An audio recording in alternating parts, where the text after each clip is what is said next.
Pues muchas gracias a todas y todos. Sean bienvenidas, sean bienvenidos a esta sesión del Seminario Internacional, Educación Intercultural y Producción de Conocimiento de los Pueblos Indígenas. En esta ocasión tenemos un invitado que es oriundo del Valle del Mezquite, pero antes de hacer la presentación de nuestro invitado, pues le cedemos el uso de la voz y la palabra a nuestra directora general, la doctora Marisol Vite Vargas, para que nos dé un mensaje de bienvenida. Adelante, doctora, sea bienvenida. Buenas tardes, muchas gracias.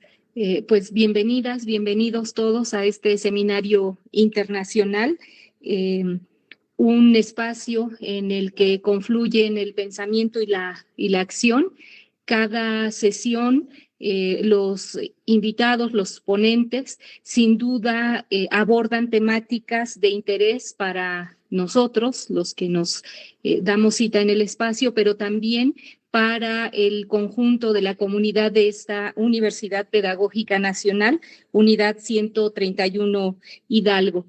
Para la universidad es importante el establecer estos vínculos con otras instituciones y ofrecer a los estudiantes, a las estudiantes, a los académicos de nuestra casa de estudios, pero también a los interesados en el campo de la educación en general, en el campo de la interculturalidad, este conjunto de elementos que nos permiten entablar un diálogo en torno a las cuestiones que constituyen la perspectiva de la interculturalidad. Y bueno, en esta ocasión doy la más cordial de las bienvenidas al ponente, Sergio Miranda Rodríguez, quien el día de hoy abordará el tema de los otomíes. Muchas gracias, bienvenido a este espacio. Muchas gracias al doctor Raúl Macuil, a la doctora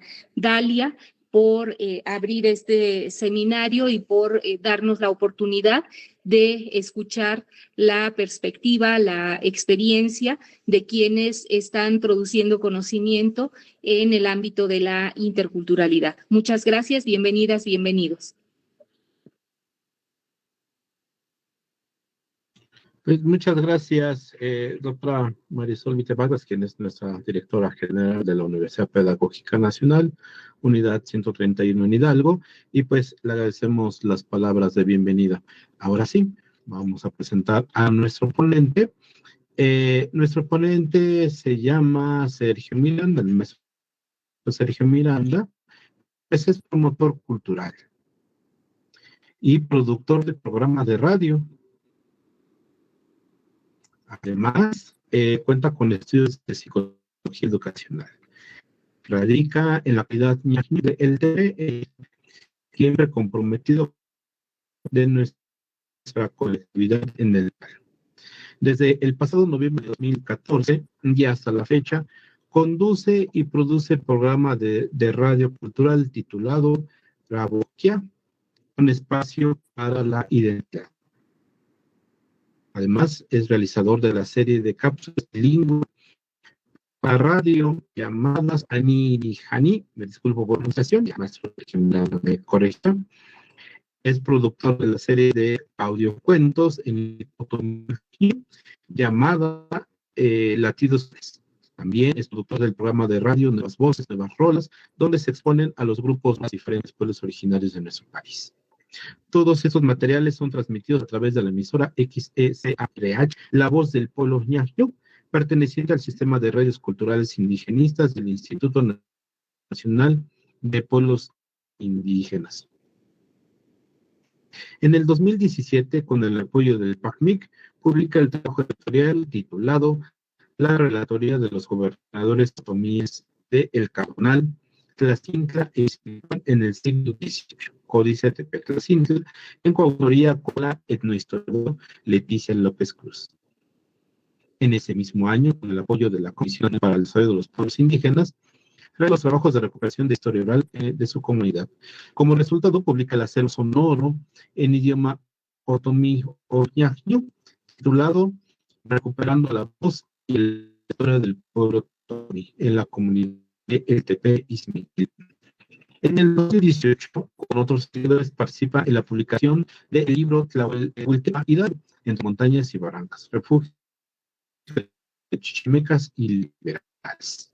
Además, colaboró de casi culturales de la Secretaría de Cultura de Hidalgo. Actualmente colabora con la radio La Voz del Pueblo Ñañú, donde produce videocápsulas, audiocápsulas bilingües ñañú-castellano. Y también ha estado escribiendo artículos con el ánimo de divulgar parte de la historia y del patrimonio cultural de las diferentes comunidades que componen el Mezquital. Asimismo, es miembro del Centro de Investigaciones Interculturales e Históricas. Pues sin más, le damos a nuestro compañero, al maestro Sergio Miranda Rodríguez. Adelante, por favor, Sergio. También que nos hablará sobre los otomíes, como ya había referido la doctora Marisol. Adelante, por favor, Sergio. Ide, Vincent Pagazo, Hamadi, Shanate, la Opacui, Nerangun Sakiti, UPN, la Atin, Pa, Caña, Deran, Ni, Ñañú, Hamadi Gazo y Yokua, Maga Fudi. Matufu, Sergio Miranda, y pues bueno, es un gusto enorme estar aquí con ustedes. Buenas tardes a todos. Un saludo, gracias al maestro Rafael Martínez y a la escuela, la UPN, por la invitación para hablar el día de hoy sobre el pueblo ñañú, o también conocido como Otomí. Y pues bueno, gracias también a ustedes por acompañarnos en esta tarde. Y pues bueno, vamos a empezar. Esta breve, voy a tratar de ser muy breve, charla gira en dos vertientes. Una primera parte es un pequeño recorrido historiográfico del pueblo otomí por algunos procesos importantes en lo que hoy es la historia de esta nación. Y la otra parte me voy a concentrar en platicar sobre un momento importante para el pueblo otomí, que todavía está muy vigente y vivo en la cosmovisión del pueblo otomí, y que se llama Boquia, Ora Boquia, ¿no? Esa es la segunda parte de esta charla, y pues bueno, espero que les agrade. Pues bueno, yo vivo en una comunidad que se llama El Tepe, en Izmiquilpan, Hidalgo, y hace algunos, bueno, ya bastantes años, derivado de los estudios que llevaba en la universidad, pues me llamó fuertemente la atención el pueblo, el contexto, vaya, ¿no? Y pues yo ya tenía cercanía con el idioma, pero no entendía, ¿no? ¿Qué más había pasado con los ñaños? ¿Quiénes son los otomíes? ¿No? Esa es también como la pregunta rectora de este pequeño resumen historiográfico que hoy les traemos. Y a partir de ahí empiezo a explorar más y a conocer más sobre mi pueblo. Y pues bueno, como bien decimos, la pregunta rectora es ¿quiénes son los otomíes? No sé si me pueden apoyar con la siguiente lámina, por favor. Bueno, ¿quiénes son los otomíes, no? Y para ir en búsqueda de esta respuesta, pues regularmente siempre recurrimos a varias herramientas, ¿no? Para el caso particular del pueblo otomí, últimamente se ha estado recurriendo a la utilización de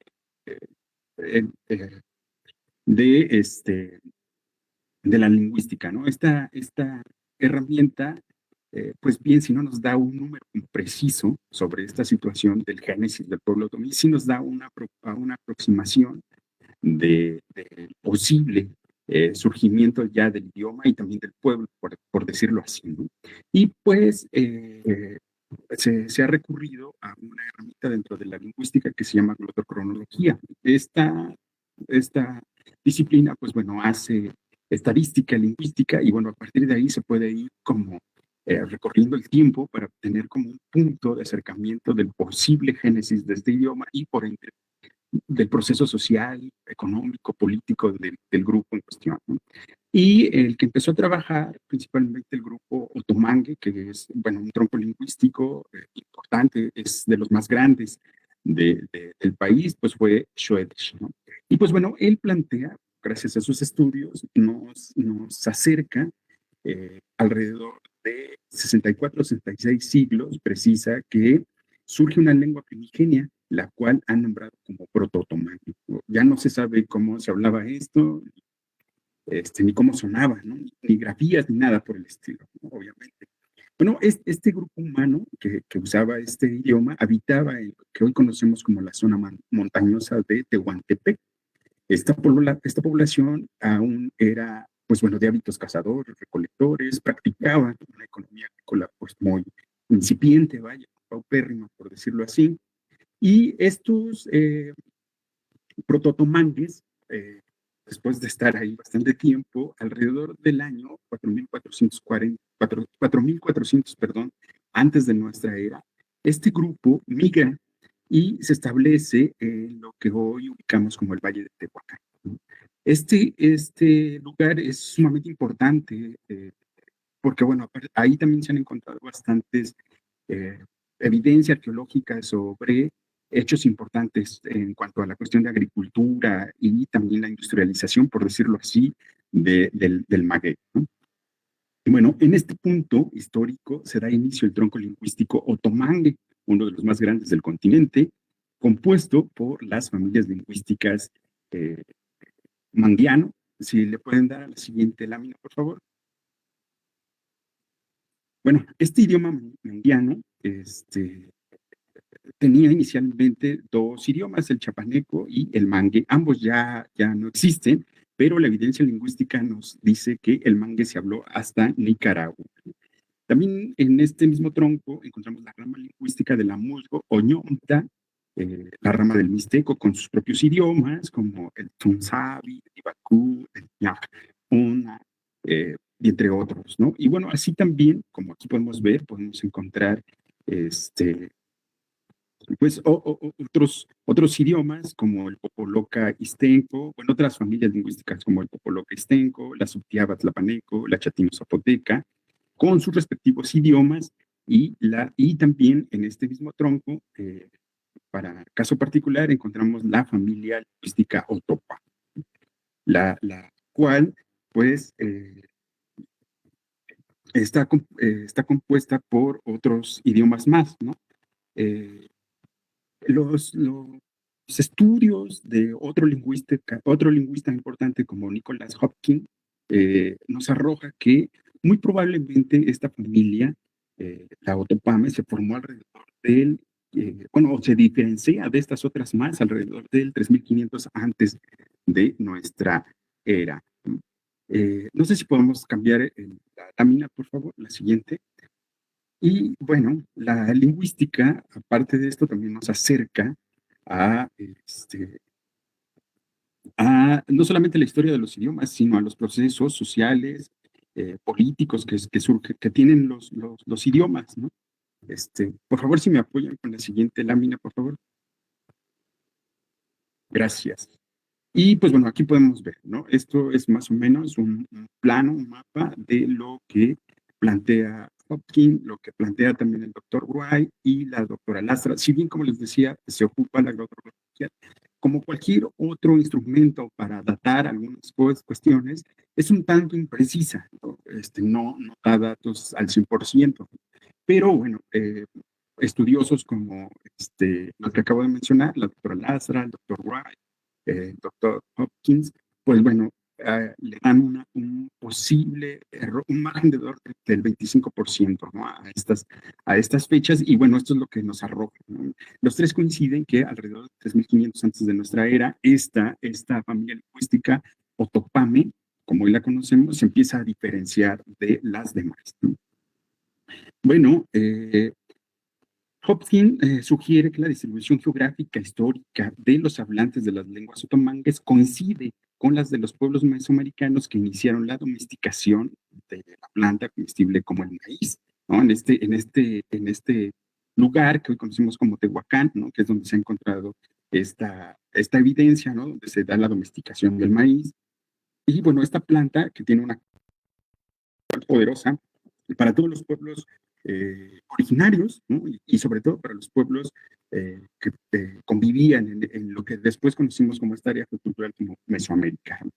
Incluso hasta la fecha, pueblos otomíes como los de Tolimán, Querétaro, siguen eh, rendiendo rituales o generando rituales en cada uno de los procesos de crecimiento de esta planta, ¿no? Y son cosas muy, muy interesantes. Para eso les recomiendo un trabajo que publicó la doctora Aurora Castillo, y ella estuvo trabajando de cerca con los otomíes de Tolimán, Querétaro, y pudo observar estas cuestiones de cómo para los otomíes de esa área, cada uno de los procesos del crecimiento de la planta, llámese desde la cosecha, escoger la semilla, ir a bendecir la semilla, empezar el proceso de siembra, el crecimiento de la planta, desde el tallo hasta que espiga, etcétera, etcétera, todo está ritualizado y en cada una de ellas hay manifestaciones muy interesantes de cómo los otomíes llevan su religiosidad. Bueno, de esto vamos a hablar un poquito más adelante. Y pues bueno, también en este lugar, donde ya converge este grupo de Otopame, se han encontrado materiales que dan evidencia del inicio de la explotación del maguey, o un árbol fuertemente ligado con los otomíes. Esto también lo vamos a ver un poquito más adelante. Pero es interesantísimo cómo ahí, si bien empieza a haber esta diferenciación de los idiomas, también se empiezan a dar grandes logros, ¿no? Como esto que acabamos de, de mencionar, ¿no? Y bueno, para el año 3500 antes de nuestra era, lo que conocemos como otopames migran, según Pedro Carrasco, al valle de Toluca. Pedro Carrasco es uno de los hombres más importantes, bueno, uno de los estudiosos más importantes. Su trabajo sobre los otomíes es indispensable, hay que checarlo, ¿no? Da información muy precisa, fidedigna, exacta para contribuir a la historiografía de este pueblo. Y bueno, él propone que cuando este grupo se mueve a lo que es el Valle de Toluca, es donde se da la dispersión de estos, ¿no? La expansión poblacional hacia nuevos entornos físicos, ambientales, trajo consigo que los plantes perdieran gradualmente contacto entre ellos. Y bueno, esto ocasionó que se desarrollaran nuevas variantes y por ende nuevas lenguas, ¿no? Como podemos ver en este mapa, vamos viendo cómo van cambiando los idiomas que componen esta familia lingüística y cómo también se amplía la familia lingüística. Podemos ver que inicialmente estaba compuesto por el idioma Usa o Chichimeca Jonás, el Pame, el Mazagua y el Matlatzinca, ¿no? Inicialmente, con el Pame, como fue conocido entre los hablantes, entre sus hablantes como Chu'ul, se empezó a dividir alrededor del 100 después de nuestra era,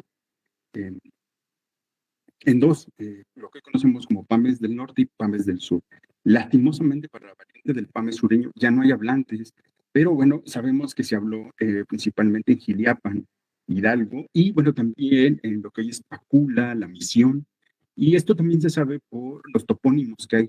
Incluso hay topónimos que todavía están en este idioma, como Joñé, Joñé Viejo, etcétera, ¿no? Todavía hasta la década de los 50 del siglo pasado había hablantes en esta área que les acabo de mencionar. Y bueno, también surge lo que hoy conocemos como el PAME del norte. Y todavía hay algunos hablantes. De ellos están en algunos municipios de San Luis Potosí, como Tamazopo, que es en este lugar donde está la concentración mayor de hablantes, ¿no? Y bueno, también aquí podemos ver que está el idioma Usa, o mejor conocido como Chichimeca Jonás, que aún se encuentra algunos hablantes en San Luis de la Paz, Guanajuato. Como podemos ver, desde el surgimiento de este idioma, el Usa o Chichimeca Jonás, pues no ha presentado mayor cambio, ¿no? A diferencia del Pame y de los otros idiomas que ahorita vamos a ver, ¿no? Casi, y de hecho ya hay muy poquitos hablantes, están casi en una situación bastante alarmante este idioma. Bueno, aquí miramos el idioma Otuna o Matlatzinca, que para alrededor del 1100, 1200 empieza a tener una variante que después se convierte en otro idioma que hoy conocemos como Oculteco. Entonces, el proto-oculteco es el Matlatzinca, ¿no? Vemos que hay un recorrido de bastante tiempo, desde el 3500 antes de nuestra era hasta alrededor del 1000 de nuestra era, donde este idioma empieza a tener un cambio y después aparece un idioma totalmente a la par de este, ¿no? Nacido de este, que es el Ocultec. Y aquí vamos a ver el Mazahua, que es lo que es nuestro objeto de estudio, ¿no? Alrededor del 200 de nuestra era, del Mazahua se empieza a desprender una variante dialectal que después, para el año 700, 800 de nuestra era aproximadamente, ya es un idioma en forma que para cuestiones historiográficas se conoce como otomí. Y bueno, está la polémica, ¿no? Si otomí o según los etnónimos de cada uno de las variantes y de sus hablantes. Pero lo interesante aquí es cómo el prototomí es el Mazahua, y de hecho hasta la fecha tenemos algunas palabras eh, que están como en todos los idiomas. Schroeder genera una lista que se llama la lista de las palabras de Schroeder, y hay palabras como agua, ellos siguen diciendo deje, nosotros también decimos deje, por ejemplo, mujer, ellos siguen diciendo peña, nosotros también decimos peña, y así sucesivamente, ¿no? Tierra dicen jai, nosotros también decimos jai, y así sucesivamente. Bueno, aquí vemos esto del origen del otomí, que, bueno, este término otomí, pues es un exónimo impuesto principalmente por los mexicas, ¿no? Cuando formaron la alianza y en esta expansión que empiezan a hacer de anexión de más pueblos, no nada más del centro de México, sino de todo el sur, empiezan a ponerles exónimos a estos pueblos que el grueso de ellos tienen connotaciones negativas, ¿no? O peyorativas, ¿no? Incluso algunos, por ejemplo, están los caras sucias, etcétera, etcétera. Por eso ahora los pueblos originarios se están poniendo, pues, un tanto de esta situación de que no se les llame por esos exónimos, sino por los etnónimos, perdón, nacidos desde su construcción lingüística, ¿no?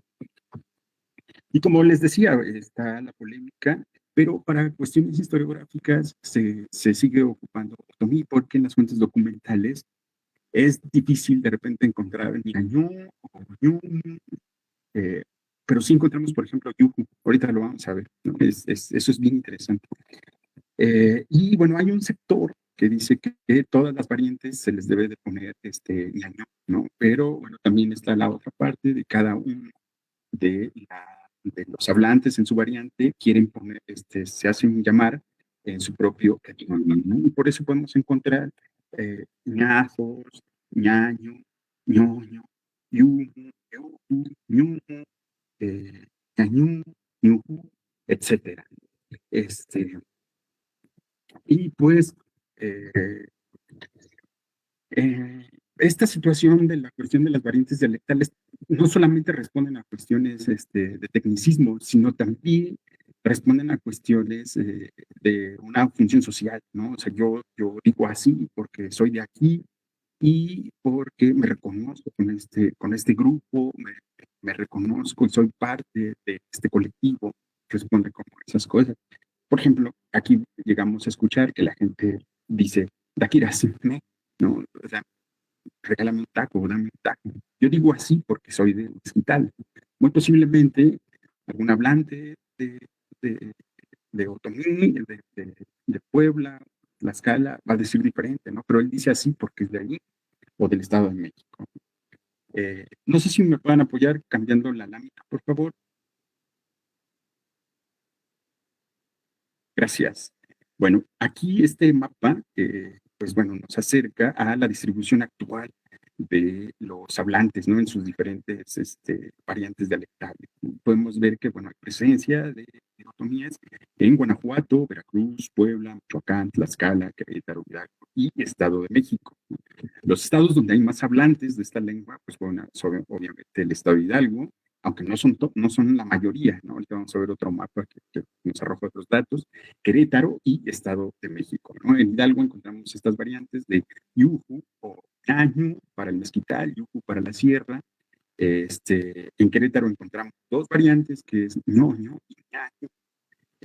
Y en el Estado de México y casi parte del sur del Estado de Hidalgo encontramos a los ñazo, ¿no? Que ellos se hacen llamar así, ¿no? Por otro lugar, hay lugares donde el idioma se encuentra casi extinto, como en Guanajuato, ¿no? Donde hay muy poquitos hablantes distribuidos distribuidos en Comonfort, Tierra Blanca, San Miguel de Allende, que dicho sea de paso, la fundación de este lugar es eh, hecha por un otomí famosísimo, que se llama Coni, que incluso también fundó Querétaro. Cuando uno va hacia Querétaro, a la entrada de la ciudad, pues ve uno ahí la estatua de Coni. Y este era un municipio de Nopala. Este lugar era un sujeto de Jilotepec. Jilotepec, al contacto con los españoles, era una confederación de otomíes muy importante.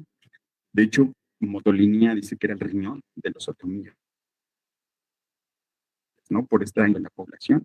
De este lugar que se conoce como Nopala era Coni, pero Coni era comerciante. Entonces, en una isla Tlaxcala, donde también había otomías, o parte del componente demográfico, Tlaxcala era otomí, o es otomí también, hasta la fecha, encuentra a los españoles, ¿no? Y oye, esta cuestión de que pues vienen avanzando desde la costa y muchos pueblos se le están sumando, no tienen esta intención de Tenochtitlan, etcétera, etcétera.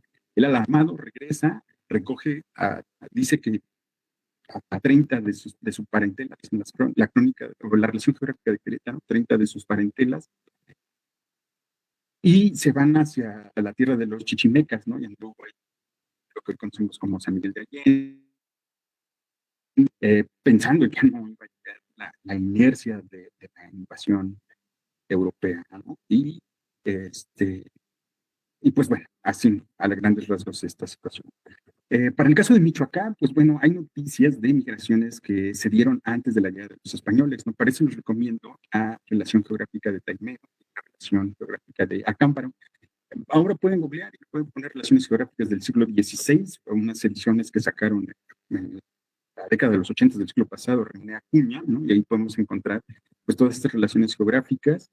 Fueron mandadas a hacer alrededor de 1578 por el rey español para saber cómo estaba la situación de los pueblos aquí, porque bueno, habían pasado procesos de epidemias, ¿no? Pues fue devastador para los pueblos originarios. Y pues bueno, es interesante porque ahí podemos encontrar donde incluso pueblos donde ya no hay hablantes de ningún idioma originario, pero esos pueblos originalmente eran otomíes, ¿no? Incluso encontramos asentamientos en Colima, ¿no? De otomíes.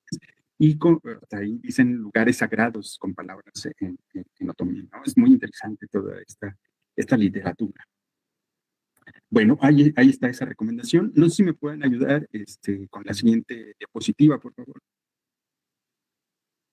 Bueno, regresamos al mapa. Está bien, es correcto, ¿no? Y sí, gracias. Y como podemos ver, en esta situación, pueden decir que qué pasaba con, con esta separación de los idiomas, qué pasaba en ese contexto y en ese periodo.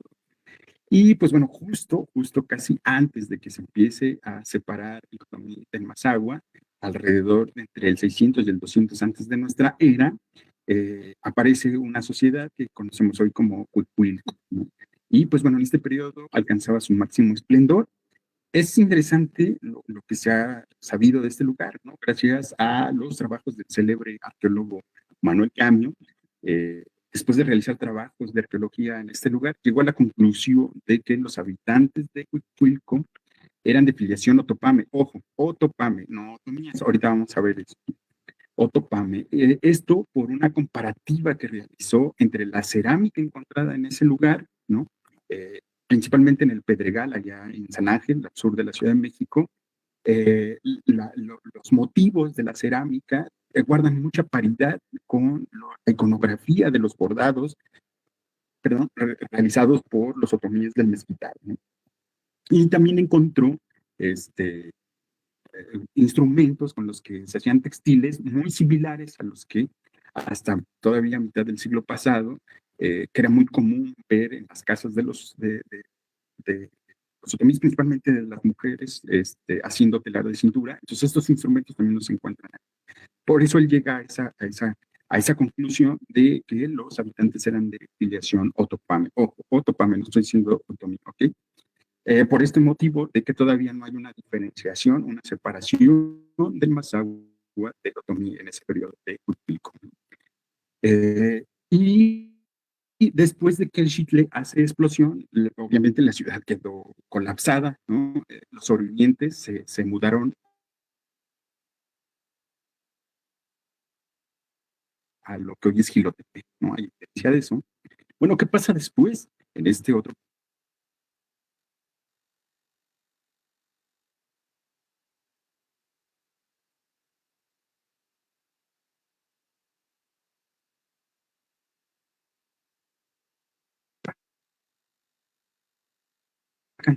Y sí, ya lo podemos.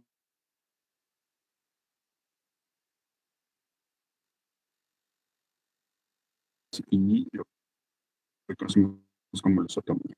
Bueno, también Pedro Carrasco, que les digo que es sumamente importante el trabajo del maestro, él precisa que los otomianos pertenecían a la cultura mesoamericana desde la época teotihuacana. En el periodo clásico, justo cuando se daban transformaciones lingüísticas, varios investigadores de prestigio coinciden en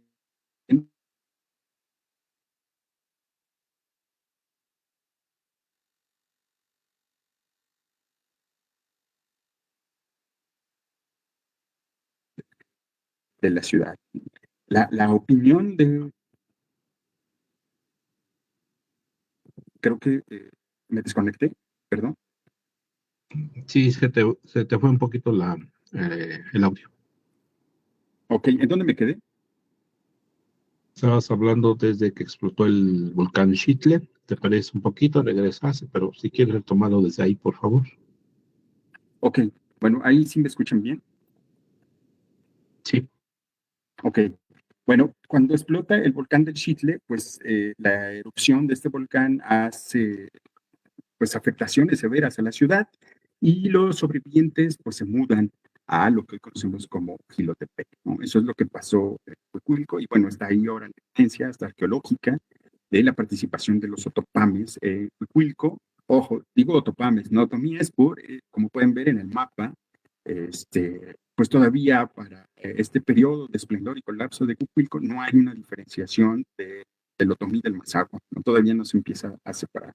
Pero sí, ya cuando surge Teotihuacán, está su esplendor y su colapso, pues ya podemos ver más avanzado esta situación de la separación de los mazahuas de los otomíes, ¿no? Y pues bueno, también el fraile Sagún habla que los otomíes eh, ya estaban desde finales está su aparición de ellos desde finales de la ciudad de Teotihuacán. Pedro Carrasco Pisana, como les comentaba, pues bueno, es sumamente importante el trabajo de hay que bueno, estarlo ahí checando. Y la evidencia que nos arroja es que los otomianos pertenecían a la cultura mesoamericana desde la época teotihuacana. Muy posiblemente todo el periodo de Teotihuacán había presencia de estos, pero ya de otomíes, ya más claros, yo creo que al colapso de esta. Bueno, en el periodo clásico, como vemos aquí, eh, justo cuando se estaban dando estas transformaciones lingüísticas, se da el inicio, florecimiento y colapso de Teotihuacán. Varios investigadores coinciden en el trascendental papel que jugaron los otopames en esta ciudad. Entre esos, pues bueno, les recomiendo los trabajos del doctor David Wright, obviamente Pedro Carrasco Pisana, y creo yo que también los trabajos que arroja el arqueólogo Román Piñachán son importantísimos. Eh, Él incluso realiza un estudio muy detallado sobre la participación de los otopames en la vida política, ritual, económica de la ciudad. La opinión de un arqueólogo tan experimentado como Piña Chan, pues bueno, es de mucho peso, ¿no? No es tan fácil refutarlo. Y bueno, ahorita vamos a ver por qué. Y pues bueno, gracias a estos trabajos podemos darnos cuenta del papel de los otomianos desde un principio de la aparición de Teotihuacán. Él en su trabajo menciona los otomíes, pero bueno, ahora que estamos viendo esta situación de los idiomas, pues no tanto en la aparición, pero yo creo que ya más presente en el colapso de Teotihuacán, ya se ve más la diferenciación de los otomíes en esta ciudad, ¿no? Y para ser precisos, yo creo que él hace referencia a estos hablantes de proto-otomí Mazahua. Según él, la cultura teotihuacana en sus inicios posee elementos en común con las encontradas en Huicuilco y Ticomán, como acabamos de ver, las investigaciones de Manuel Camio, ¿no? que nos hace ver que la presencia Otopangue en Cuicuilco, y pues bueno, esto también se hereda en Teotihuacán. Hay presencia de esta arte, ¿no? De esta, sí, de este arte, vaya, encontrado en Cuicuilco, ¿no? Y además, dentro de los hallazgos arqueológicos de Teotihuacán, que encontró Piña Chan, pues bueno, eh, se conocieron instrumentos de piedra que se utilizaban para la creación de papel para propósitos rituales. Estos son muy similares a los que todavía hasta la década de los 50 del siglo pasado utilizaban los otomíes de Puebla para hacer el papel. Bueno, hay una larga tradición hasta la actualidad de los otomíes de San Pablito, principalmente, ¿no? que llevan esta tradición de hacer papel para cuestiones rituales, ¿no? Y todo el proceso, porque es papel a mate, ¿no? Y luego los recortes. Estos recortes funcionan como una especie de receptáculo de, de una fuerza de un antepasado, ¿no? Y pues bueno, sirve principalmente para curar, ¿no? Aunque pues bueno, algunos investigadores, ¿no? Con esta cuestión tanto blanca, por decirlo así, colonialista, pues bueno, les han dado otros nombres, ¿no? Que no coinciden con la realidad cosmovisional y lingüística del pueblo. Y que bueno, terminan banalizando y exotizando, ¿no? De repente, ay, mira, los hacen papelitos, o bueno, como estas cosas. Otro hallazgo también importante son los artefactos que tienen mucha similitud con los que usaban las mujeres otomíes para la adaptación de textiles. Bueno, estos que siguen utilizando las mujeres hasta la mitad del siglo pasado, ¿no? Para el telar de cintura. Bueno, instrumentos como estos también fueron encontrados por Piña Chan ahí en Teotihuacán, que son muy similares a los que se usaban. Bueno, desafortunadamente, aquí en el Mezquital ya son contadas las personas que siguen esa tradición del bordado, del telar de cintura, perdón. También se llegaron a encontrar, o bueno, hay hallazgos de por decirlo, cuchillo, que es una especie de laja de piedra con un filo en uno de los costados, que todavía el siglo pasado los otomíes lo ocupaban para sacar la fibra de la penca de maguey. Y esto es bien interesante porque, bueno, esta fibra, se dice Sanjé, en otros pueblos le dicen, o es mejor conocido como Isle, bueno, pasa por un proceso se saca de la penca del cuadá o del maguey, después se lava y después se escarda en los cepes, bueno, son los biznagas, que también tienen una relación simbólica muy importante con los otomíes, estas biznagas, ahorita vamos a ver por qué. Y después de escardarse se hace el manojo del santé y después empieza a hilarse con un tautier, que en otros lados se conoce como malacate, y dependiendo del gruesor de este instrumento es el gruesor del hilo, ¿no? Y entre más delgado el hilo, y por ende se pueden hacer prendas más finas y por ende más caras, ¿no? Son de lujo regularmente. Se hacían los danhua, o también los conocen como ayates, eh, finos para cuando nacía una criatura, con ese, pues bueno, lo arrollaba, era parte de su abrigo, y regularmente este ayate o este dojo se guardaba para que funcionara como mortaja, pero en el caso de las mujeres funcionaba como parte de la ropa elegante para cuando su boda, ¿no? Entonces hay una relación muy, muy interesante entre el maguey y los otomíes. Y pues bueno, ya artefactos de estos fueron encontrados ahí en Teotihuacán por Piñachán, y bueno, haciendo estas comparativas es que se precisa que hubo presencia de Otopam. Por otra parte, por ejemplo, Jiménez Moreno comenta que los otomíes solo entraron a la ciudad a destruirla, ¿no?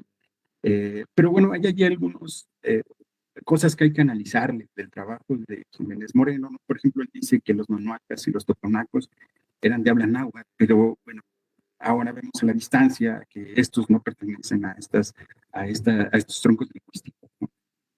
Bueno, eso es lo que podemos ver aproximadamente. No sé si me pueden ayudar con bueno, antes, en este periodo también vemos que ya para el 700, cuando ya se ve más clara la diferencia entre Mazahuas y otomíes, aparece Tula, ¿no? Ya en el año 700 de nuestra era inicia la formación del Estado militar, el imperio, conocido también como Tolteca, ¿no? Alcanzando su esplendor para el año 1000, ¿no? Su capital de Tolan, Xicocotitlan, hoy fue Tula, ¿no? Hoy conocemos como Tula, ya al sur del Valle de Xcalango, donde está ahí la zona arqueológica. De acuerdo con las fuentes documentales, Tula se erigió en el centro de una región habitada por otomíes, quienes al parecer fueron un importante componente de la población en esta ciudad, en esta unidad sociopolítica multiétnica. Por otra parte, los registros etnohistóricos, pues bueno, citan que Colhuacan, Tolán y Otumba, lugar de los otomíes, formaron una especie de triple alianza, que esta tuvo su vigencia entre el año 856 y hasta el 1051 de nuestra era, ¿no? De la era actual. Y no sé si me puedan ayudar con la siguiente lámina, por favor. Bueno, aquí podemos ver la inercia y la influencia de Tula, ¿no? Eh, este es un mapa de un estudio que publicó Miguel Davis, bueno, no sé si así se pronuncia, eh, y habla sobre Tula, ¿no? Y podemos ver, pues bueno, son lugares, la inercia de esto, política, social y cultural, pues bueno, son lugares donde tradicionalmente, históricamente hablando, pues bueno, hay presencia totalmente otomí, ¿no? Ahí podemos ver a Tulancingo, a Totonilco el Grande, Mixquiahuala, Pala, Topan, eh, eh, y pues bueno, hasta Xochicalco, ¿no? Hay parte de la inercia de la influencia de Tula, y pues bueno, el grueso de ellos se sabe ahora por estos documentos que acabamos de mencionar que históricamente hablando había presencia otomí, ¿no? Entonces, parte del componente demográfico, pero también del extracto cultural, intelectual, pues bueno, es derivado. Y lo podemos ver por los cultos, ¿no? Hay que recordar que dentro de esta situación, Tula es gobernada por Quetzalcóatl. Quetzalcóatl es hijo de Chimalma y Mixcoatl pues es el dios tutelar de los otomíes. Es quien hace que aparezcan los primeros pobladores de la tierra y son los 400 primeros otomíes. Ahorita vamos a ver eso más adelantito. Bueno, por ejemplo, la doctora María Gabriela Garrett, ella dice que, bueno, Tula había una fuerte presencia otomí, y el control tolteca se extendía por vastas zonas de la Cuenca de México, como vemos aquí en el mapa. Y, por ejemplo, los trabajos del doctor David Charles Riker señalan que los toltecas chichimecas estaban mezclados con otomíes y que la producción intelectual de Tula se derivaba de la mezcla eh, de los otomíes y náhuatl, y muy posiblemente más influencia cultural de los otomíes, ya que enseguida fueron los únicos que tuvieron las herramientas para formar una gran ciudad dividida en dos, ¿no? Con mucha influencia cultural. Muy posiblemente Tula se desplomó, bueno, el colapso por la pugna entre la aristocracia militar y la nobleza sacerdotal, ¿no? Aunada, pues bueno, que hay evidencia que hubo una invasión de grupos norteños, muy posiblemente Tenex, que bueno, fueron los que le pusieron ahí el clavo de ataúd a Tula, ¿no? Y después de que colapsa Tula, los otomíes toman la delantera para organizarse, ¿no? Y con eso viene un florecimiento cultural y militar importante. Así surgen dos estados poderosos, que es Jilotepec y Jaltocan. ¿Me pueden ayudar un poquito con la siguiente lámina, por favor? Bueno, gracias, es esa. Bueno, aparece Jaltocan, podemos ir viendo este mapita mientras. Los otomíes de Jilotepec, Chiapas, de Mota ahora, se extendieron al noroeste y fundaron un reino cuya cabecera fue Jaltocan, el cual tuvo un florecimiento entre el 1200 y el 1398. Después, pues bueno, hay una desavenencia entre los poderes políticos que hacen que la nobleza salga del espacio, pero no la población, hasta que después la absorbe Azcapotzalco, ¿no? Pero bueno, es interesante porque podemos ver en las crónicas, como la de Xochitl, comenta que el líder otomí, ¿no? eh, llamado, si no mal recuerdo, Chinconcuac, eh, este, se casa con la hija de Xolo. La hija de Xolo se llamaba Xochitl.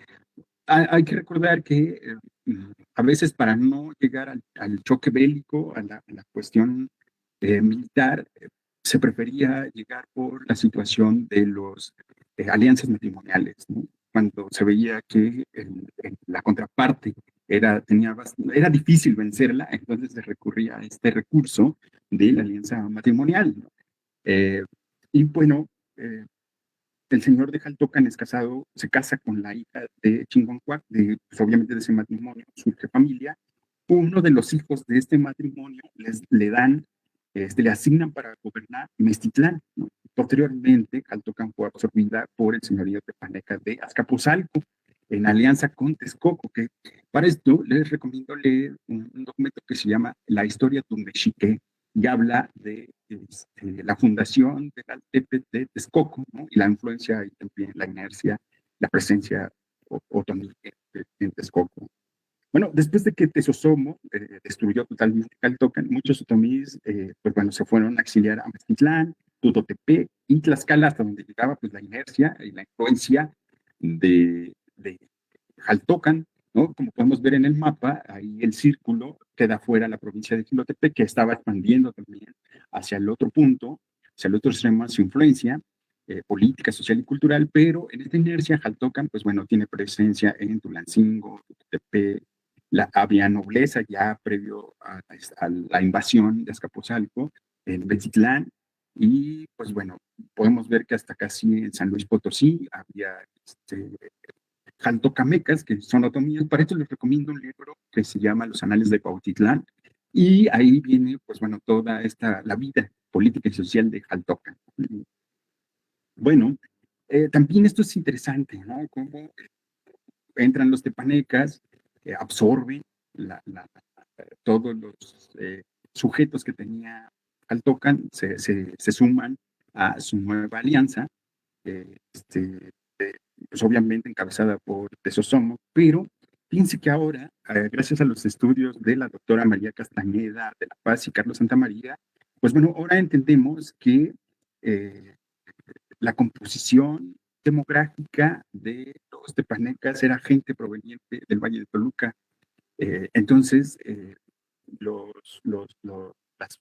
grupo, el colectivo demográfico era gente Mazahua, Matlatzinca y obviamente Otomí, ¿no? Sumamente interesante esta situación. Por eso también los sujetos que estaban de Jaltocan pasan casi sin ningún problema a quedar subordinados a Capozalco, que después, antes de que surja la Triple Alianza, este, lo que anteriormente estaban las provincias, los señoríos que estaban sujetos a Azcapotzalco pasan a Tlacopan, que está Cuba, que ese lugar estaba reinado, o bueno, el jefe de Tlatuani, de ese espacio, era un hijo de Sosomo, ¿no? O sea, había mucha relación étnica lingüística con los otomíes, ¿no? Y podemos verlo después así, haciendo un estudio con más documentos, incluso por ejemplo está el códice de Coyoacán, y la gente que declara ahí pide un intérprete de otomí para que pueda declarar.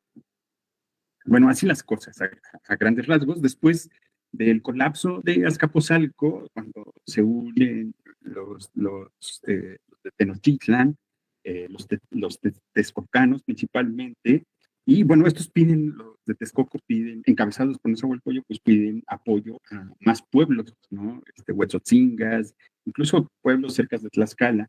Y de este otro lado, los mexicas encabezados por Izcoatl, pues no tienen muchos aliados, ¿no? Pero hacen bastante fuerza. Cuando hacen que colapse Azcapotzalco, alrededor de 1321 más o menos, y surge la Triple Alianza, inicialmente esta alianza estaba nada más organizada por Izcoatl y Nezahualcóyotl. Nezahualcóyotl es el que le pide a Izcoatl que sean integrados los tepanecas que sobraban y mudan el antiguo señorío, la cabecera del antiguo señorío, lo mudan a Tlacopan, lo que es Cuba, ¿no? Y pues bueno, con eso se consolida la presencia de la alianza en varios otros sujetos o pueblos donde pues bueno, había nobles otomíes y antes de la creación de la Triple Alianza. Así, a grandes rasgos, devenir del pueblo otomí. Y pues bueno, no sé si me puedan apoyar con la siguiente lámina. por favor. Bueno, aquí podemos ver, este es un mapa que creó el CELSI, ¿no? Podemos ver que los otomíes en el estado de Hidalgo, ¿no? Podemos ver que está dividida en varias, está por ejemplo el Mezquital, el Alto Mezquital y por ejemplo está la zona serrana, ¿no? Allá que es San Bartolo, Tutotepec, Tenango, etcétera. Y pues bueno, cada una hay su variante dialectal. Por ejemplo, en el área de la sierra podemos encontrar algunos se autodenominan como Yucu, Yucu o Ñañu, ¿no? Y pues bueno, esta variante se habla en Acasochitlán, Huetla, San Bartolo, Tutotepec, Tenango de Doria, perdón, y Tulancingo, ¿no? Eh, por ejemplo, de este otro lado, de Huichapan y Tecozautla, se autoidentifican como ñoño o ña, ¿no? Y pues bueno, ya acá en lo que hoy conocemos como el corazón del Valle Digital, por decirlo así, pues hay también varias variantes, ¿no? Obviamente la que más se menciona es la ñaño o los ñañú, los ñamu, entre otros más, ¿no? Y que bueno, esta variante se habla pues desde Actopan hasta Tula de Allende, Tepeji. Y bueno, esta situación del mezquital pues ha cambiado, ¿no? Porque en la colonia el mezquital abarcaba desde el valle de Atlacomulco hasta parte de Querétaro. Eso era el mezquital. Y ahora pues ha cambiado. Lo que les decía, ¿no? Lo que hemos encontrado sobre esta cuestión de la polémica del etnónimo, si es otomí, es ñañú, etcétera, etcétera, pues bueno, hemos encontrado en documentos del siglo finales del siglo XVI, principios del siglo XVII, lo que podríamos pensar que es el etnónimo más fidedigno, ¿no? Eh, para este pueblo. No sé si me puedan ayudar con la siguiente lámina, por favor.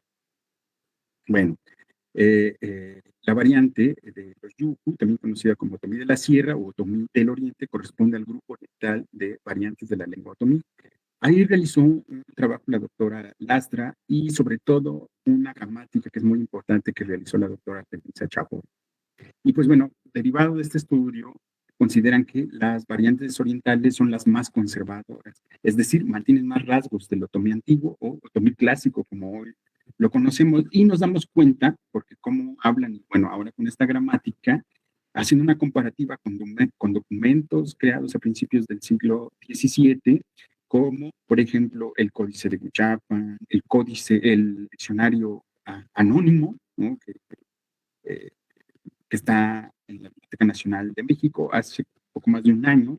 El Instituto de Antropología de la UNAM sacó una edición en conjunto con la Secretaría de Cultura del Estado de Hidalgo y otros organismos, ¿no? Y, por ejemplo, está también la gramática de Pedro de Cáceres, que fue hecha en 1580, está el vocabulario trilingüe de Alonso Urbano de 1605, entre otros más, ¿no? Y pues bueno, gracias a estos documentos podemos ver que la variante dialectal de Yuhu es la que tiene mucha similitud con estos documentos. Ahora bien, dentro de estos documentos hemos encontrado algo muy interesante. ¿Me podrían ayudar con la siguiente lámina, por favor? Bueno, por ejemplo, ¿cómo ha cambiado las consonantes? Algunas consonantes sordas, labiales sordas, han cambiado a ser consonantes sonoras, ¿no? Como el caso de la P y de la B. En este códice de Cuchapán, hecho en la segunda, tercera década del siglo XVII, podemos encontrar, por ejemplo, que está el verbo pitu, que ahora aquí en el mezquital decimos bidu, ¿no? Cambió la P y la D por la P y la T, ¿no? Eh, Sin en cambio, para la variante dialectal de, de Tenango, de la Sierra, siguen usando los términos muy similares a como se hablaba en el siglo, los finales del XVI y principios del XVII, ¿no? Este es el ejemplo más claro, ¿no? Donde dice que en ese año murió Chimalpopoca, ¿no? Y pues bueno, ahí está el nombre de Chimalpopoca en otomí, este, y que era que vivía bueno, murió en Tlacopan o Tacuba, ¿no? Y pues bueno, ahí también vemos el topónimo de Tlacopan. ¿Me podrían ayudar con la siguiente lámina, por favor?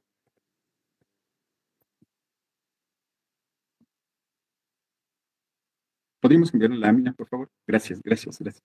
Bueno, aquí es otra parte del códice de Huichapan. Esta es la lámina 2, ¿no? Podemos ver ahí hicimos un poquito la paleografía, interpretación de lo que dice el documento, ¿no? Pero lo interesante es, por ejemplo, lo dice en la parte de abajo, Don Juan de la Cruz Eyucu, ¿ya vieron?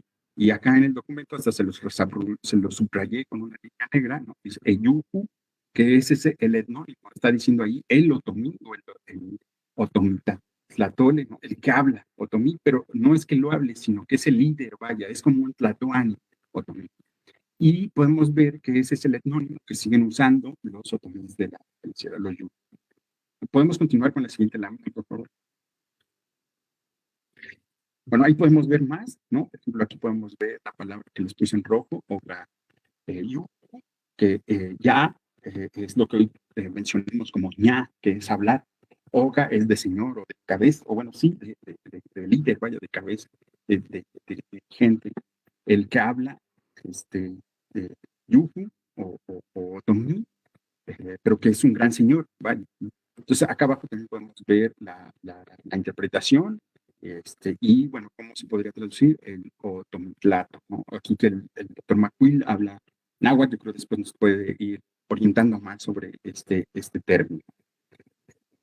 Bueno, aquí acaba la primera parte de esta exposición. Me gustaría saber si hay alguna pregunta o algo así, o continuamos con la segunda parte, que ya es, pues bueno, como el trabajo importante, creo yo, que venimos a presentar.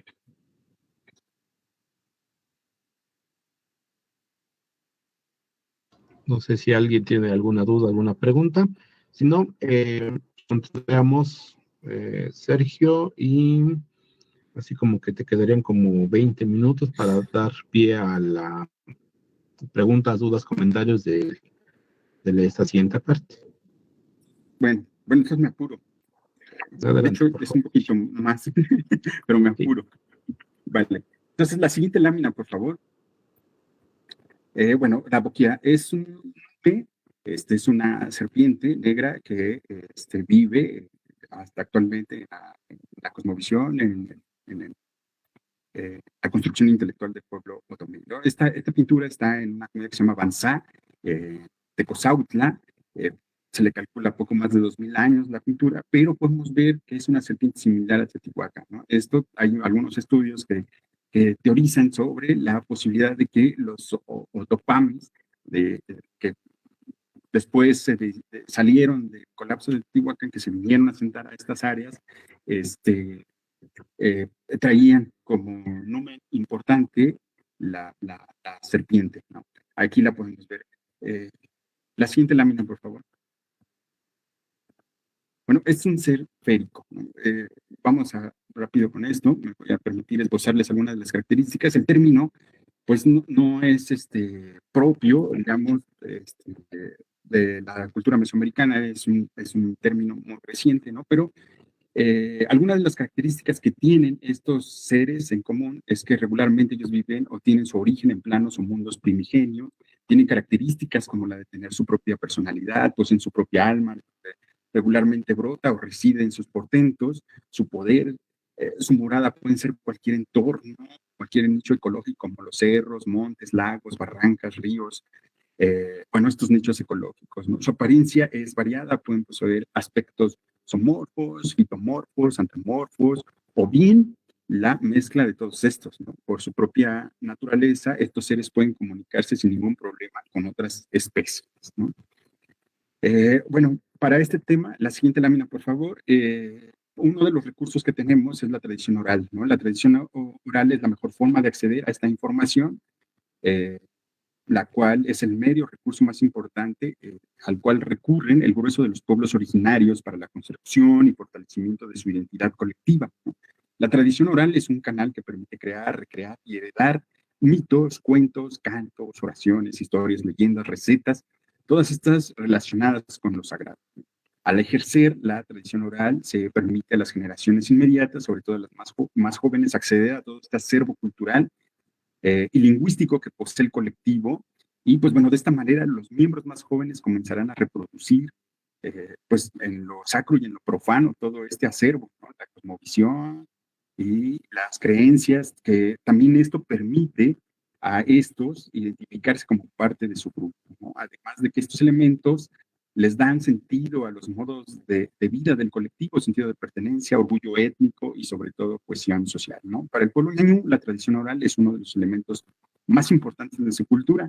A través de esta herramienta pueden externar, reflejar parte de su cosmovisión, la cual se compone por algunas creencias que se manifiestan a través de seres que no son más que nada la personificación de fuerzas de la naturaleza sagrada. Bueno, en este tenor, si me ayudan con la siguiente lámina, por favor. Bueno, aquí tenemos que también otro de los recursos es la historiografía, ¿no? Y para este tenor me voy a permitir rápidamente comentarles sobre la relación de los otomíes con las serpientes, ¿no? Y con, bueno, con otros elementos, pero principalmente con las serpientes, ¿no? Porque, bueno, su dios principal era Mixcoatl, la serpiente de nubes, ¿no? Este dios que inicialmente se llamaba Tezcatlipoca, después muda su nombre a Mixcoatl y para los de Tlaxcala, principalmente los Huetzotzincas, se llama Camaxtle, pero es el mismo Mixcoatl, ¿no? Incluso por ahí Durán, pueden buscar en la obra del fraile Durán, donde consigna una fiesta grandísima que hacían los Huetzotzincas a este dios Camaxtle, ¿no? Y que, bueno, es más que otro que Mixcoatl. Bueno, Mixcoatl, dentro de estas fuentes documentales, aquí estamos viendo la historia de los mexicanos por su cultura, dice que Mixcoatl toma su bastón y dio con él en una piedra y de ahí surgieron los primeros 400 chichimecas que ahora se les conoce como otomíes, ¿no? La siguiente lámina, por favor. Bueno, aquí está otra narración. Esto es más de Sahagún, ¿no? Él dice que, bueno, la creación se da en Teotihuacán y menciona a Camaxtle, uno de los 4 dioses que ascendió al 8º cielo. Él está encargado de crear a los hombres. Inicialmente crea 4 hombres y una mujer. Estos, pues de alguna u otra forma, caen al agua y son regresados a este cielo, ¿no? Después de ahí, Camaxtle golpea con su bastón una roca y brotan de ahí los primeros 400 chichimecas, mixcoas, que poblaron la tierra, ¿no? Antes de la llegada de los aztecas o de los mexicas. Y bueno, después de esto, que necesitan que el sol empiece a caminar, le preguntan por qué no camina y dice que necesita alimentarse y para eso Camaxtle o Mixcoatl hacen la guerra, ¿no? Inician la guerra y matan a los 400, son sacrificados los 400 Mixcoas llamados chichimecas o otomíes. Por favor, el siguiente. Bueno, vamos a ver más fuentes documentales. Por favor, si le dan clic. Bueno, aquí podemos ver, esto es del diccionario anónimo de 1640. Podemos ver aquí en esta entrada léxica que dice víbora negra con manchas como azules y abajo la traducción es no, mutú, queñá, que es la señora de los difuntos, ¿no? Entonces, no está haciendo esto precisión sobre una serpiente como tal, ¿no? Sino más que nada las características físicas de esta señora, que era muy posiblemente la contraparte de Mictlantecutli, ¿no? Que es la señora de los muertos, de los difuntos, ¿no? Muy interesante. Aquí podemos ver incluso también el cambio que hablamos hace un momento, ¿no? De las consonantes sonoras y sordas. La siguiente, por favor.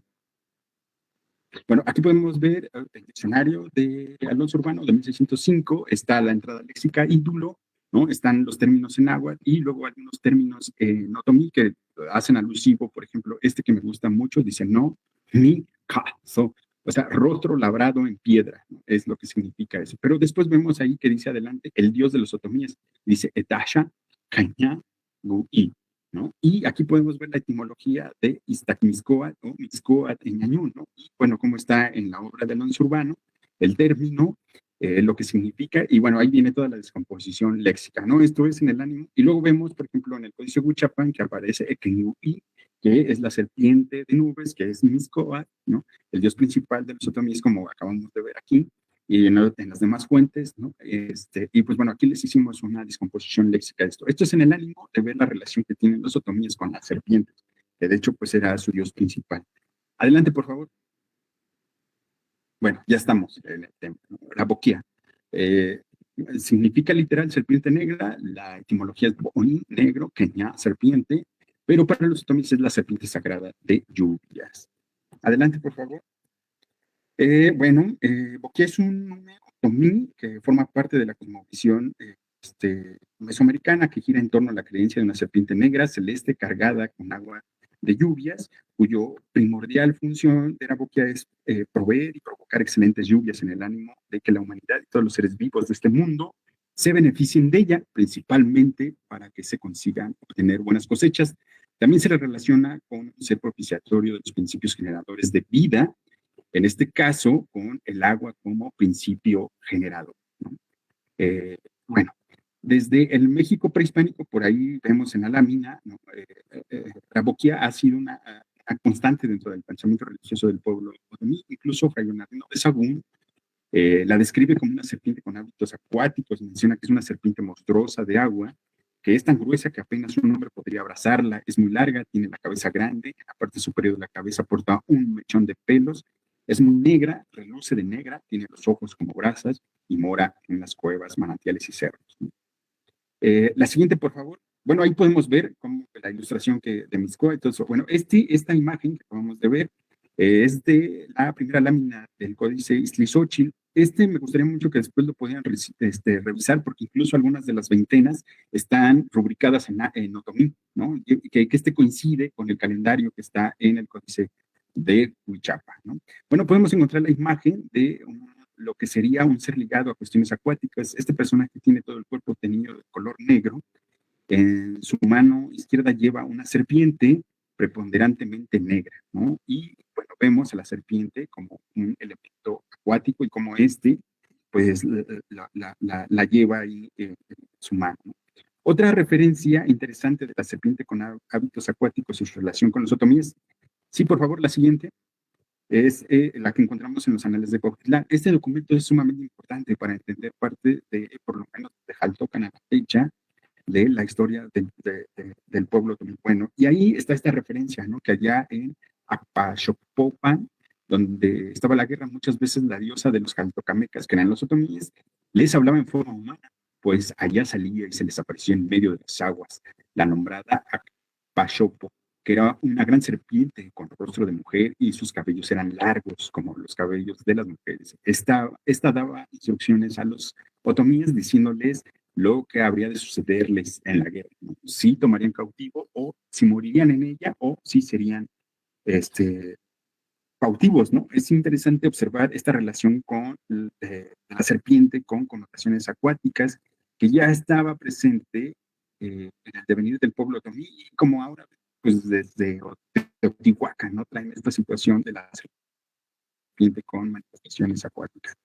Otra manifestación histórica visible de la Boquia la podemos encontrar en el arte rupestre. La siguiente lámina, por favor, que bueno, está en el estado de Hidalgo, principalmente en los municipios de Huichapan, Tecozautla, Alpajayuca, Chapantongo, entre otros, ¿no? Ahí podemos encontrar sitios de pintura rupestre. Lo interesante es que todos estos acervos de arte rupestre que siempre están representando a la Boquia, su imagen de este ser sagrado es una constante, como lo podemos ver ahí, ¿no? Y regularmente siempre va el venado. El venado, recuerden que Mixcoac, el dios tutelar de los otomíes, se convierte en venado para que coman los otomíes, porque se tiene que sacrificar para que coman, para que puedan hacer la guerra, ¿no? Entonces el primer sacrificado es Mixcoac, que se convierte en un venado. Algunas fuentes dicen que incluso son dos venados con dos cabezas cada uno. Por eso siempre esa relación son signos meramente otomíes, ¿no? De algunas de estas interpretaciones que se han hecho en algunas investigaciones sobre el posible discurso de las imágenes referente a las serpientes sagradas, se menciona sus múltiples labores. La siguiente lámina, por favor. Por ejemplo, y dependiendo en el nivel en el que se encuentre dibujada la imagen en el panel, es según la actividad que está realizando. En ese momento, digamos que si la serpiente está pintada en la parte baja del panel, está haciendo referencia a que la Boquia ha bajado a los arroyos, a los ríos, a captar el agua, ¿no? Y sube con ellos a la bóveda celeste y una vez estando allá rompe los cántaros, cuyo sonido y efecto sería la metáfora de los rayos. Y de esta manera vierte el agua en forma de lluvia, refrescando así la tierra y propiciando en esta su fertilidad para generar buenas siembras y por ende buenas cosechas. Incluso, pues bueno, aquí podemos ver estas imágenes, donde podemos ver una cadena de personas a modo de estar realizando un ritual de petición de lluvia. Para esto, les recomiendo los trabajos que ha realizado la doctora Patricia Hernández, el doctor Félix Lerma, la doctora Rocío Brels y la doctora María Hertz, que han trabajado bastante este tema. Y pues bueno, aquí nos hablan incluso de cómo Boquia muy posiblemente marcaba, previo a la llegada de los españoles, el inicio calendárico agrícola, ¿no? Otra manifestación visual de la Boquia es cuando, previo a la lluvia, en el cielo se forma una línea gruesa, ondulada, de nubes negras. Esta imagen nubosa simula el robusto cuerpo de la serpiente. La siguiente, por favor. Gracias. La Boquia, en la oralidad del pueblo otomí, pues bueno, en la historia oral del pueblo otomí existen algunos relatos que dan la descripción del aspecto que guarda la serpiente sagrada. El reptil es de color negro, nunca cambia de piel, eso genera que tenga un robusto cuerpo similar a un árbol. Sus movimientos son lentos, en el lomo, sus escamas son tan gruesas que forman una especie de líquen erizado que generan ante el ojo humano un efecto similar a plumas, por eso también se cree que está emplumado. También describen que la víbora negra tiene cuernos, vive por temporadas cerca de los manantiales, ríos y meandros fluviales. Algunas otras temporadas radica en las cumbres de los cerros, por eso se sube cada 3 de mayo. En cerros sagrados, cerros que tienen su propia personalidad, como el Cerro del Maya en Tzmiquilpan, el Cerro del Jotié en Santa María Majat, el Cerro Juárez, el Cerro del Jusmayé, el Cardonal, el Cerro de Tezcatepec, Chilcuautla, pues bueno, tienen sus propios portentos. Y bueno, siempre hay algunas leyendas que hablan de cómo algún arroyo, algún manto acuífero está protegido por una serpiente con estas características, ¿no? Con la llegada del catolicismo llegó esta creencia de relacionar a la serpiente con algo negativo, así que el culto a Boquia se tuvo que resignificar en algunas manifestaciones y elementos de la religión recién llegada. Algunas reminiscencias del culto a este numen las podemos ver y practicar en estas celebraciones del 3 de mayo, donde los otomíes subimos a los cerros, precisamente hacer la petición para que abunden las buenas lluvias, las cuales servirán para mejorar las siembras y cosechas. En esta inercia, los ñañú tenemos bien introyectado en nuestro pensamiento que la serpiente sagrada, desde las cumbres de los cerros sagrados, nos beneficiará con su poder para dirigir las nubes cargadas de agua hacia las siembras. De igual manera, estas lluvias nutrirán el cauce de los ríos, los arroyos, los jagüeyes, los aljibes, etc. Por favor, la siguiente. Bueno, ahí podemos ver que, apareció ahí con cuernos, ¿no? En la lámina pasada. Y bueno, aparte de tener su capacidad de control sobre el agua, lluvias, vientos y rayos, es sinónimo de prosperidad, de fertilidad, es reguladora de equilibrio cosmogónico entre la humanidad y su contexto ecológico, comunitario, y bueno, con lugares mánticos incluso. Cuando a veces por descuido o deliberadamente se ataca a la Boquia, esta se va llevándose consigo todas las bondades de fertilidad y prosperidad, cayendo la comunidad a manera, pues digamos, de castigo en desgracias naturales y espirituales. Existen relatos que confirman la presencia de la Boquia en algunos municipios del Mezquital. Esos relatos rescatan parte de los elementos rituales para la serpiente de lluvia. Uno de los más importantes es el que se da en Santa María Majac, una fiesta que se celebra el 5 de agosto, regularmente se celebraba. Y pues bueno, la gente de bienes partes del Valle Oriental llegaba a este cerro, subían, bueno, pernotaban en la noche, hacían un ritual, alrededor de la madrugada subían con sus cántaros de tres orejas, que el 3 es un número importante para el otomí. Estos iban aderezados con flores, llegaban a un manantial que está en la parte alta del cerro, y se dice que este cerro, este manantial y este cerro está resguardado por la serpiente negra, ¿no? Y después, bueno, la gente baja con los cantaritos, son vertidos alguna parte del agua, una pila que está en la iglesia. Esto es para lavar parte de los atavíos de la Virgen, y otra parte se lleva a los pueblos para ir acercando el agua a estos lugares, ¿no? Otra leyenda muy importante es la que se habla de la comunidad de Maye, comunidad protestante de Tzmiquilpan. Fíjense que cuando estaba la guerra cristera, pues no se les permitía hacer estos rituales a nadie, principalmente a los pueblos originarios. Entonces se sabe que había una sequía y la gente, pues en su memoria, sabía que tenían que hacer este ritual para que hubiera lluvias y por ende se dieran las milpas. Entonces se organizan y empiezan a subir al Cerro del Maya en Tzmiquilpan. Los militares como sabían que estaba prohibido eso, van hacia al contingente de feligreses tratando de impedir que estos suban, y de pronto aparece Araboquia, ¿no? Y detiene al contingente de militares y hace que caiga una lluvia tan fuerte que propicia que el contingente recule, ¿no? Y se vaya, y deja que avance la peregrinación al Cerro del Maya. Incluso donde pasó este hecho, ahí la gente hizo una ermita, ahí está hasta la fecha, ¿no? Casi, un poquito más arriba del pie del cerro. Otra interesante, pues bueno, es lo que se comunica en Santana Batá, donde también, pues parece ser que alguien corrió a la figura, hay una sequía, la gente se organiza, la buscan, la encuentran, la suben entre varios ayates porque es grandísima, y varios hombres la suben al cerro en procesión, hacen una celebración y se restablece el equilibrio natural. Algo también para los otomís de la comunidad de San Marcos Tlazapan, allá en el Estado de México, donde, pues bueno, el día de Santiago suben a un cerro a hacer una celebración, y pues bueno, en ese cerro hay un manantial que está protegido y custodiado por una serpiente. La siguiente, por favor. Pues bueno, eso es lo que les comentaba. La siguiente, por favor. Pues bueno, da Juaní, Duntibi Hamadi. Y pues bueno, muchas gracias, ya acabé. Y aquí podemos ver, por ejemplo, esta es una foto que tomé en una lluvia, y pues bueno, ahí está como esta cuestión de las nubes, ¿no? Que desde mi construcción podría pensarse que es la boquía trayendo las nubes hacia el mezquital para que haya lluvias. Pues gracias, les agradezco su atención. Si alguien quiere abonarle un poco más a la plática, les agradecería bastante.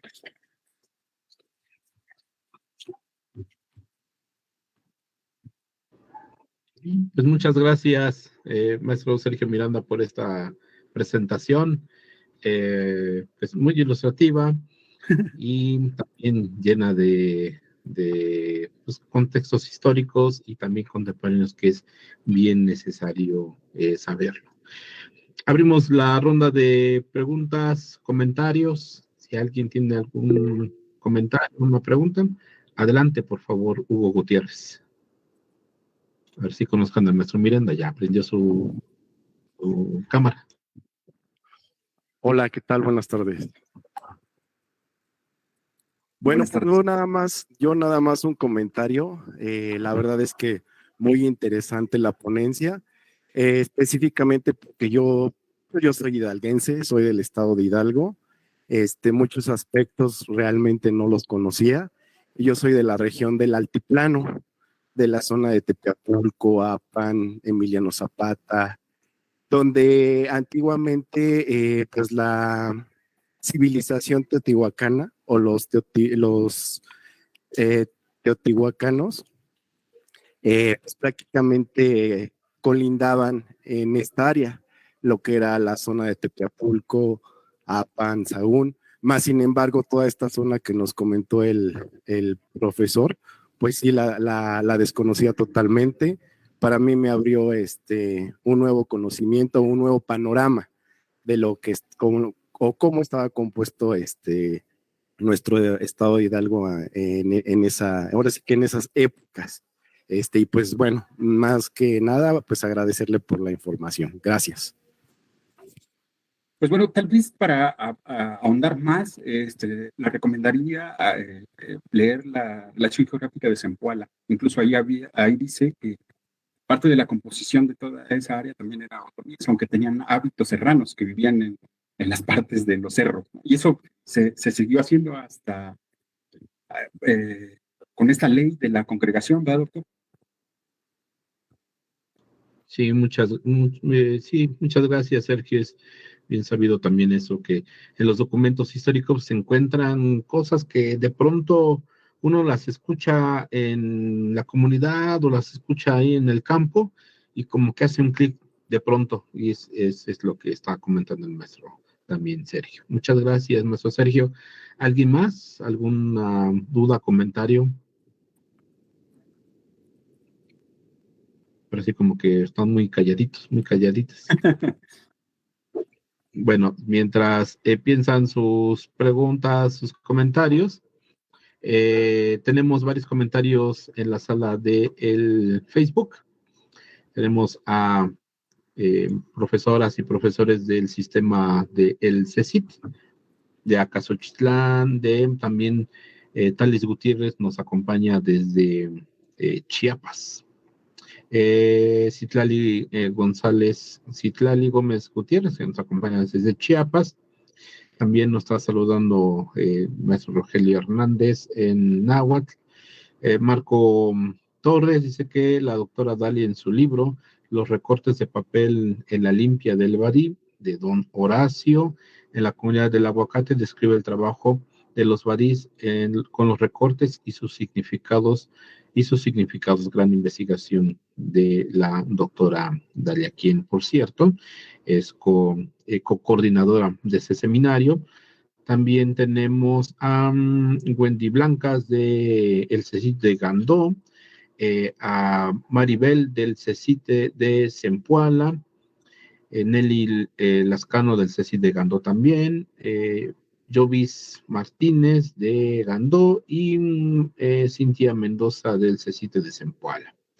Marco Torres comenta también que en el libro La nube estéril, drama del Valle del Mezquital, de Antonio Rodríguez describe de forma hermosa las ceremonias que se practicaban en el Cerro del Totié.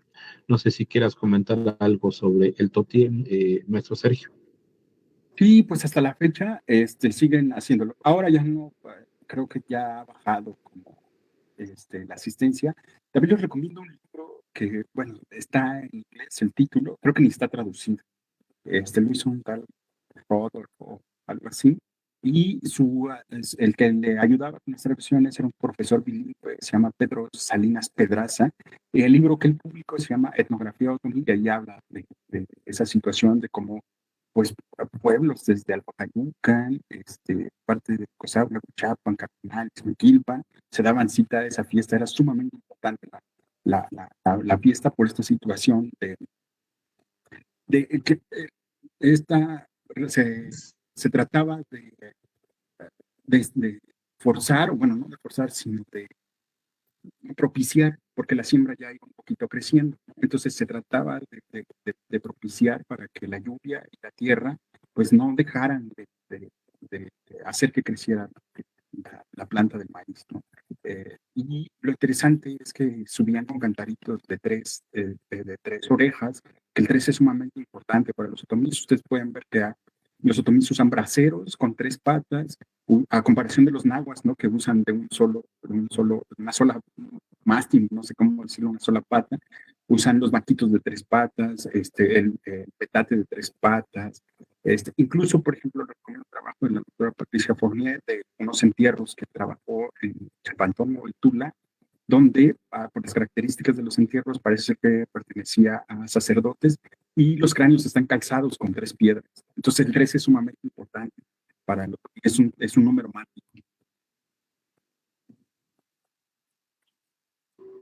Gracias, maestro Sergio Miranda. Pues yo tengo así como un comentario y a ver si lo podemos complementar con lo que tú digas. Estamos en la Universidad Pedagógica Nacional, donde hay materias dedicadas a la educación, materias dedicadas también a la investigación y unas enfocadas a la interculturalidad y a la ciudadanía y a los fundamentos también sobre los sistemas educativos. Mi comentario va en relación a lo que presentaste. Para nosotros, para el público,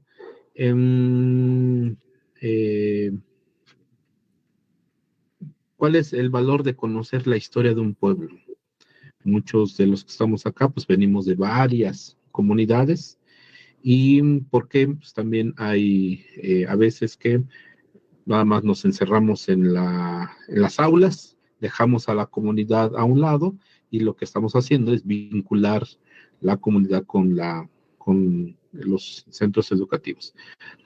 ¿Cuál es la importancia de conocer la historia del pueblo otomí? Pues bueno, desde mi experiencia, voy a hablar mi propia visión. A mí me ha ayudado mucho para encontrarme de nuevo con mis antepasados. Incluso estoy en un proceso Y bueno, también para entenderme como qué estoy haciendo aquí, ¿no? Para entenderme también como la obligación que tengo con mi nicho ecológico, porque bueno, ahora he entendido que nosotros tenemos otra forma muy diferente de gestionar los recursos.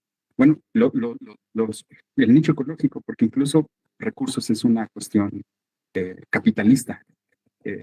Y para eso me ha servido a mí estudiar parte de la historia de mi pueblo y también para sentir como un orgullo étnico, porque bueno, pues siempre, usted más que nadie lo sabe, esta historia negra, el pueblo otomí no aportó nada a, a la historia del país, pues bueno, ahora podemos ver que es mentira. Y pues bueno, ahora nosotros los otomíes tenemos la obligación de hacerle saber a los demás que no es cierto, ¿no? Y que bueno, somos un pueblo tan importante como los mayas, los ayuk, los nahuas. Para mí me ha servido eso del estudio historiográfico y lingüístico del idioma para conocerme principalmente. Muchas gracias, maestro Sergio. ¿Alguien más? ¿Alguna duda, comentario? Vemos en la... allá. Patricio Méndez, no sé si quieras abrir tu micrófono, Patricio.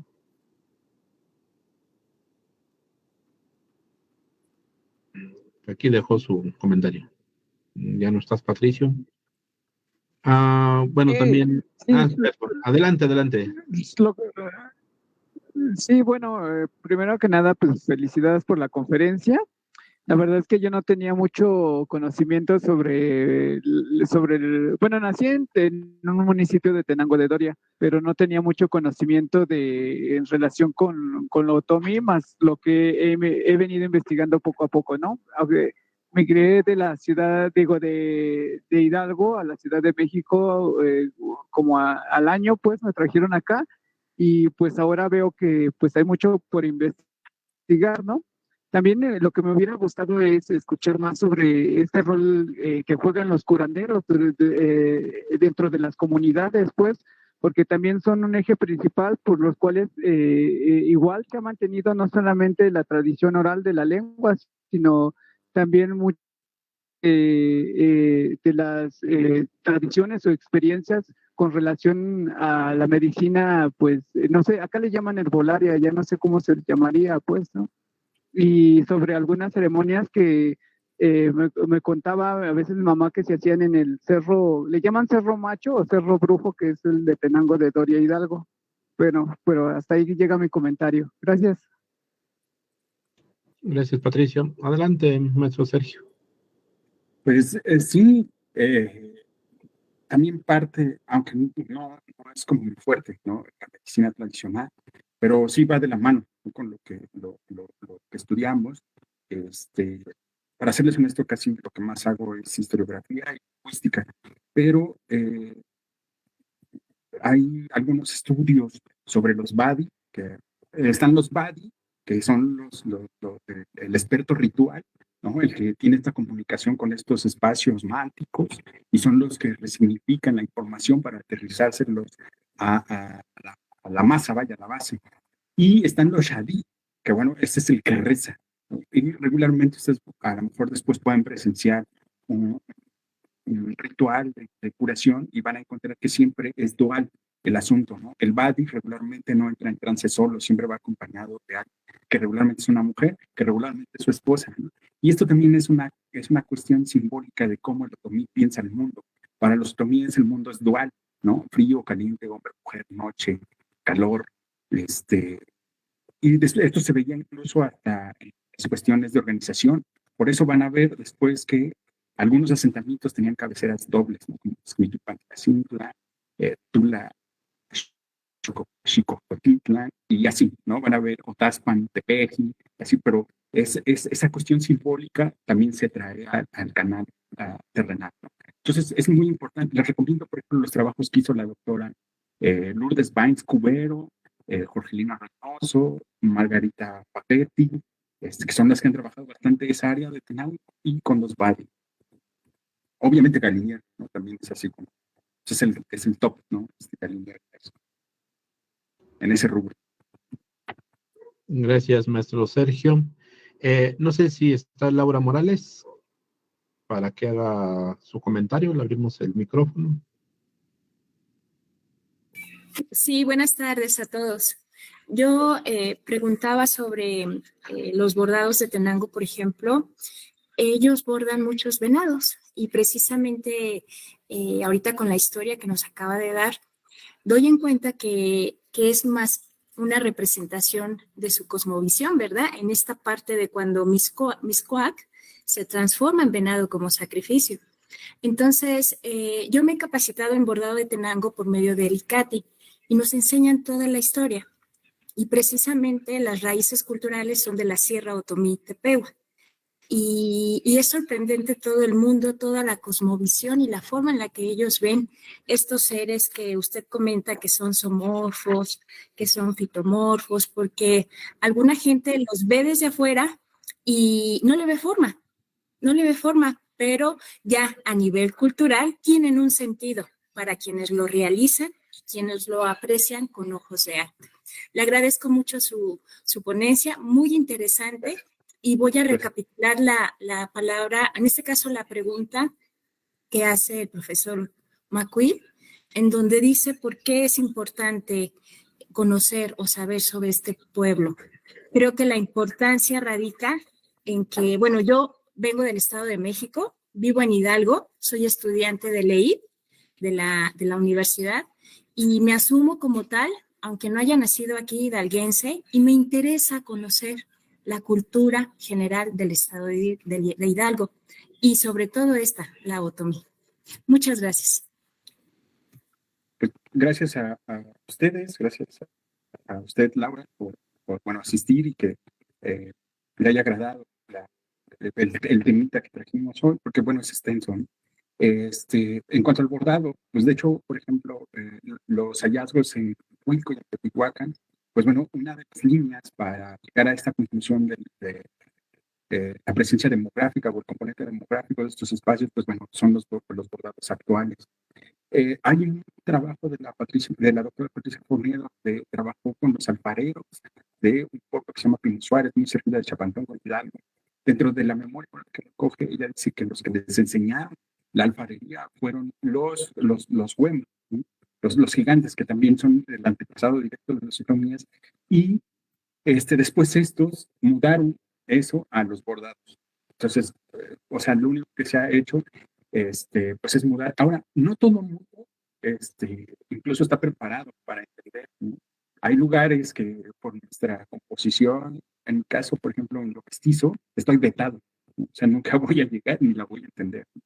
Y pues bueno, es parte de eso, pero lo interesante es que el pueblo siga reproduciendo esas manifestaciones, ¿no? Y que las siga heredando a las siguientes generaciones, y también a los que no, a los que, como dice usted, soy externa, pero me asumo como tal, ¿no?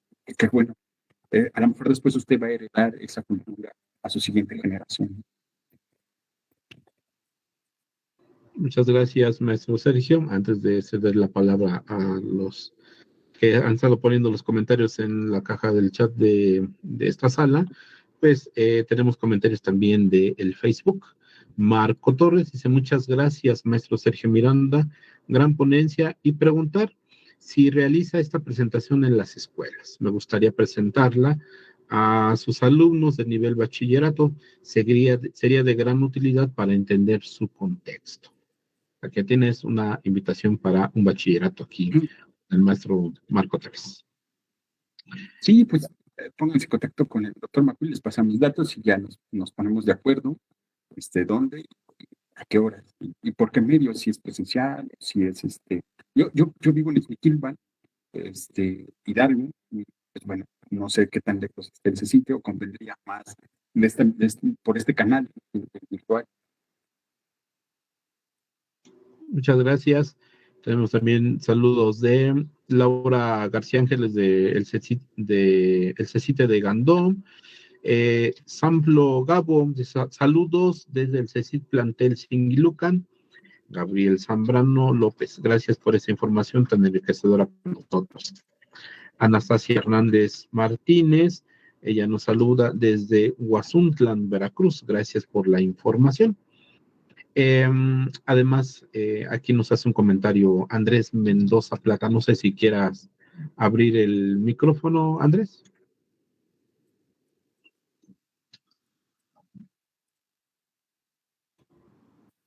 Creo que ya no está. Andrés Mendoza Plata. Bueno, Hola, ¿qué mientras, tal? Buenas tardes. adelante, adelante. Buenas tardes. Hola, un gusto saludarles. Escuchaba el comentario que hacía el maestro Sergio acerca del pueblo de Santa María Majac. Hace poco les comento que fui a visitarlo y siguen haciendo ese tipo de rituales. De hecho, niños, adultos mayores suben con sus cantaritos a una toma de agua que está en la punta del cerro y bajan con ellos a la iglesia para alabar a la Virgen. Es una historia muy padre, muy bonita, y saber todos estos rasgos culturales que quizás desconocemos, pues es bueno, y gracias maestro por su aportación, un gusto saludarle. Igual me gustaría saber si le interesaría ir a nuestro plantel, el CECITE plantel Tepeapulco, quizás para que nos dé una plática acerca de eso. En Tepeapulco, comentarles también, hay unas pirámides en el Cerro del Jiguingo, son icónicas ahí en ese municipio. Sí, con gusto nos ponemos de acuerdo.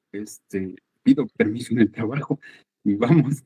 Y para el estudio de ahí, de esta área, les recomiendo el trabajo que ha realizado el doctor Sergio Sánchez Vázquez. Incluso lo pueden encontrar en la Universidad Autónoma del Estado de Hidalgo o ya cuando regresen de la huelga. Y ahí en antropología y sin falta, yo creo que si le piden que vaya a exponer ahí con los chicos, no creo que se niegue, es súper banda el doctor, y es el que ha estado trabajando en cuestiones de astroarqueología sobre esa área de arqueológica, y es como de los trabajos más recomendables. Muchas Excelente, gracias. lo contacto, muchas gracias. Sí. Gracias, maestro Andrés. Rosario Morales, ¿quieres abrir tu micrófono para hacer tu comentario, por favor? Ay, hola, buenas tardes. Muchísimas gracias, muy interesante tu ponencia. Y bueno, yo comentaba que yo vivo aquí en Pauatlán del Valle, Puebla, que estamos cerquita de San Pablito y además, también se vive bueno, aquí en San Pablito una de la problemática que se vive es que están las escuelas bilingües y llegan los maestros o los docentes y no conocen precisamente esta cultura y no los entienden desde los niños, desde el preescolar. Algunos niños de preescolar no quieren ir a la escuela porque no entienden a la maestra que les está hablando en español. Y aquí todavía en San Pablito su lengua materna es el otomí. Y hasta la primaria empiezan como que a tratar de hablar, o ya empiezan a hablar el español. Y de ahí es la importancia que comentaba el profesor Raúl, de como docentes conocer la cultura a la que llegamos, porque pues a veces no elegimos en dónde laborar, pero es importante investigar toda esta cultura para poder enriquecer también nuestra práctica docente.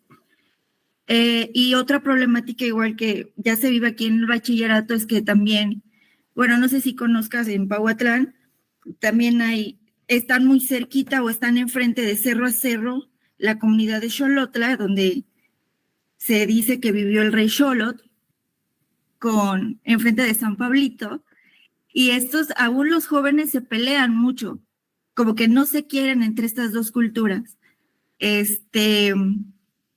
Entonces igual estaría padre, como estaba escuchando ahorita, dar este tipo de pláticas para que vean que realmente no son diferentes, sino que provienen de la misma cultura o de la misma raíz, y evitar este tipo de enfrentamientos. Muchas gracias. Gracias. Pues bueno, el génesis de la educación bilingüe o indígena, que indígena pues es una categoría blanca, colonial, creada por el Estado, por una cuestión política, por eso hasta se generan políticas indígenas, porque, pues bueno, los hablantes de cualquier idioma originario no vas a encontrar esa categoría, ¿no? O sea, incluso uno se descubre indígena cuando sale, ¿no? de su contexto. Y la educación indígena o bilingüe, pues nació con, ese es su génesis, blanquear y castellanizar. Hasta principios del siglo pasado, el 64% de la población en México hablaba, el 64% de la población en este país hablaba un idioma originario. En 120 años de Estado mexicano, solamente el 6.4% de la población habla un idioma originario. Entonces, todo es blanco. Estas cuestiones que tú dices son estructurales, ¿no? Y vienen de la cuestión blanca, colonial, del Estado, ¿no? O sea, te aseguro que, por ejemplo, en estas escuelas en las que tú dices, o que tienes conocimiento, ni siquiera hay un paisaje lingüístico, ¿no? Por lo menos tener señalítica en el idioma, y los profesores no quieren, ni van, o sea, no les importa y ni quieren entender su contexto, mucho menos aprender un idioma, porque, pues bueno, la mafia del sindicato, o sea, les apoya. O sea, los verdaderos agresores, un tanto la SEP, pero los más agresores son los profesores. Porque, o sea, eso es una situación sumamente racista, ¿no? Tú hablas con los profesores y son, o sea, ¿para qué el idioma? ¿Para qué esto? ¿Por qué lo otro? Se jubila un profesor de una escuela que daba 1 hora a la semana el idioma, que eso no es educación indígena. Y ya no quieren que hayan, porque eso denota pobreza, atraso, mediocridad, ¿no? O sea, todo lo que tenga que ver con pueblos originarios es eso, ¿no? Pero bueno, finalmente, te digo, eso es estructural. O sea, o sea, ni en la colonia creo se vivió tanto así. O sea, tampoco estaban tan chéveres los pueblos originarios, pero en 200 y feria años de Estado mexicano ha sido el más mortal. Y te digo, pues eso responde a estructuras, a cuestiones estructurales, blancas, colonias. Por eso está esta pugna de que si es indígena o no es indígena, pues si a los pueblos originarios nos dieran la libertad de tener autogobiernos, podríamos generar cabildos donde no vamos a decir quién es indígena, sino si en realidad tú eres ñañú, si tú eres ayú, si tú eres Kikapú, si tú eres Paxibini, si tú eres Purépecha, eso sí, ¿no? Pero como no quieren y quieren desaparecer todo, pues bueno. Pero sí, o sea, olvídate, el ACEP y el sindicato son el verdadero cáncer y son los verdaderos su tendencia es blanquear y castellanizar esta nación todavía.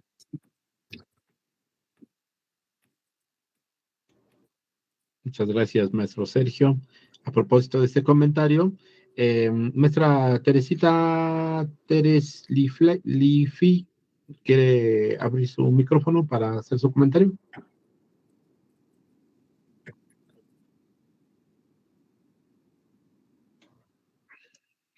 Creo que no está.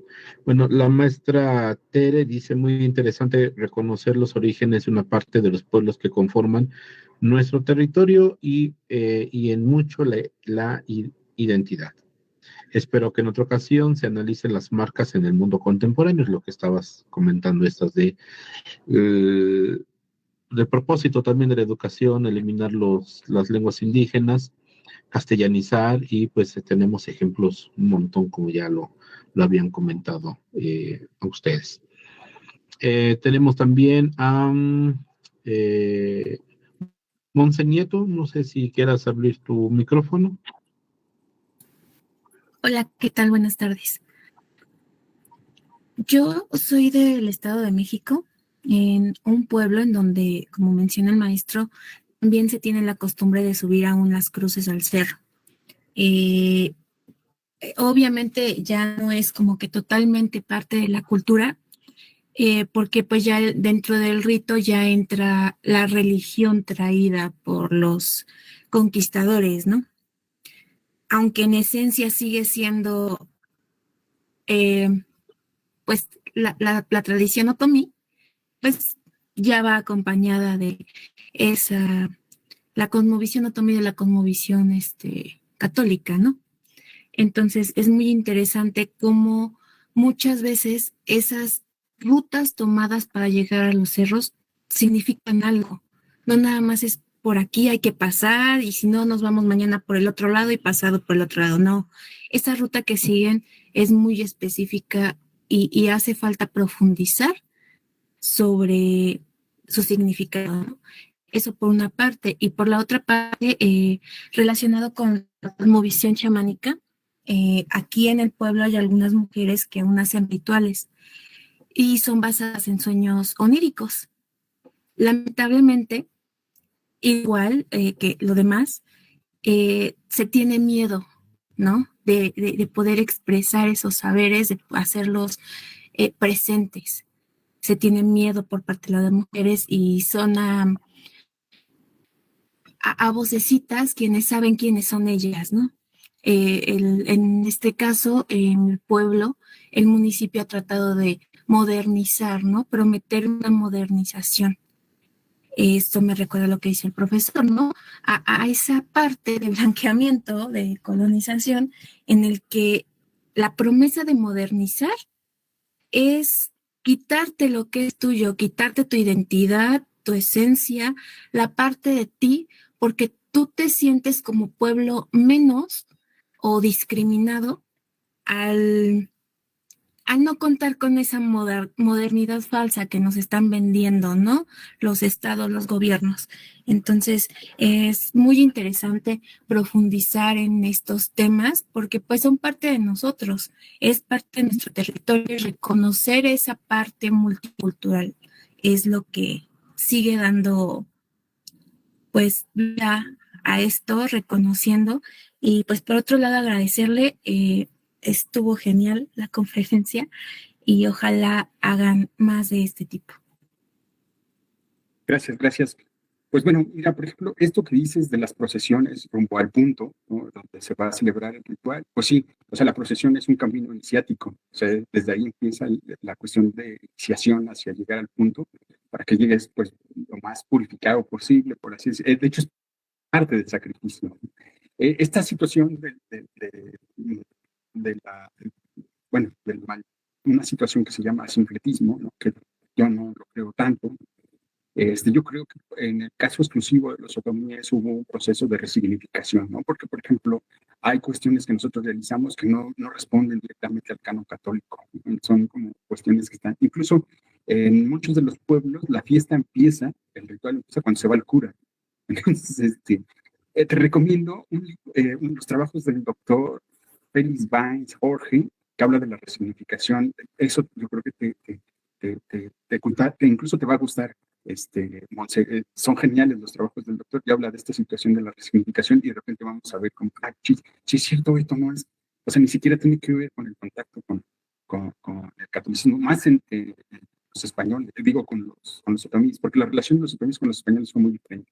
Ahora, esta situación del blanqueamiento, pues bueno, el Estado mexicano nació así, ¿no? O sea, negando la composición pluricultural, ¿no? Incluso la Constitución dice que somos un Estado pluricultural, más no un Estado plurinacional, ¿no? Porque el Estado plurinacional llevaría a otras cosas, como en lugar de hacer nacionales los idiomas, los haría oficiales. Entonces tendría que haber textos, materiales de texto en las variantes del lugar a donde va a llegar, ¿no? Yo, por ejemplo, veo los materiales de texto de Tenango de Doria que son hechos por las variantes del Valle del Mezquital, y eso afecta directamente a la construcción intelectual, ¿no? O sea, por ejemplo, los de la sierra, en los colores, aquí decimos, tenemos nombres, ¿no? Por ejemplo, en negro decimos boí, y allá dicen potí, que cambia totalmente, ¿no? Entonces, cuando un niño se enfrenta a esto, entonces yo estoy mal, ¿no?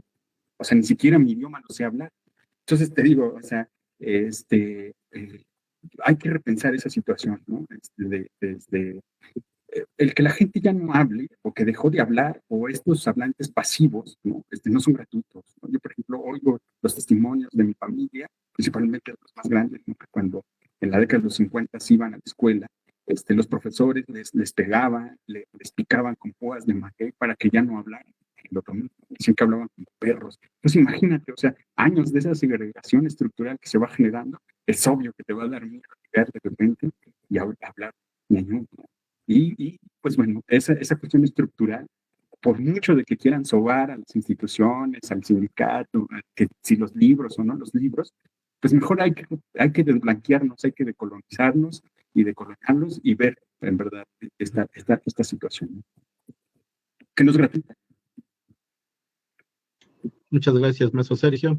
También tenemos saludos de Maribel Fontanel, Maribel Cortés, Valeria Ramírez dice, maestro, lo felicito por que usted llega desde la psicología al ámbito de entender los procesos mentales unidos a los patrimonios natural, tangible e intangible. Y la historia del gran pueblo Otomí, admiro su vocación de guardián del pueblo Otomí desde adentro, que dice que no tiene forma de participar de manera oral. La maestra Teresita dice que se disculpa porque va en tránsito. Carlos Alberto García, ¿puedes realizar tu comentario, por favor? ¿Gustas? Abrimos el micrófono.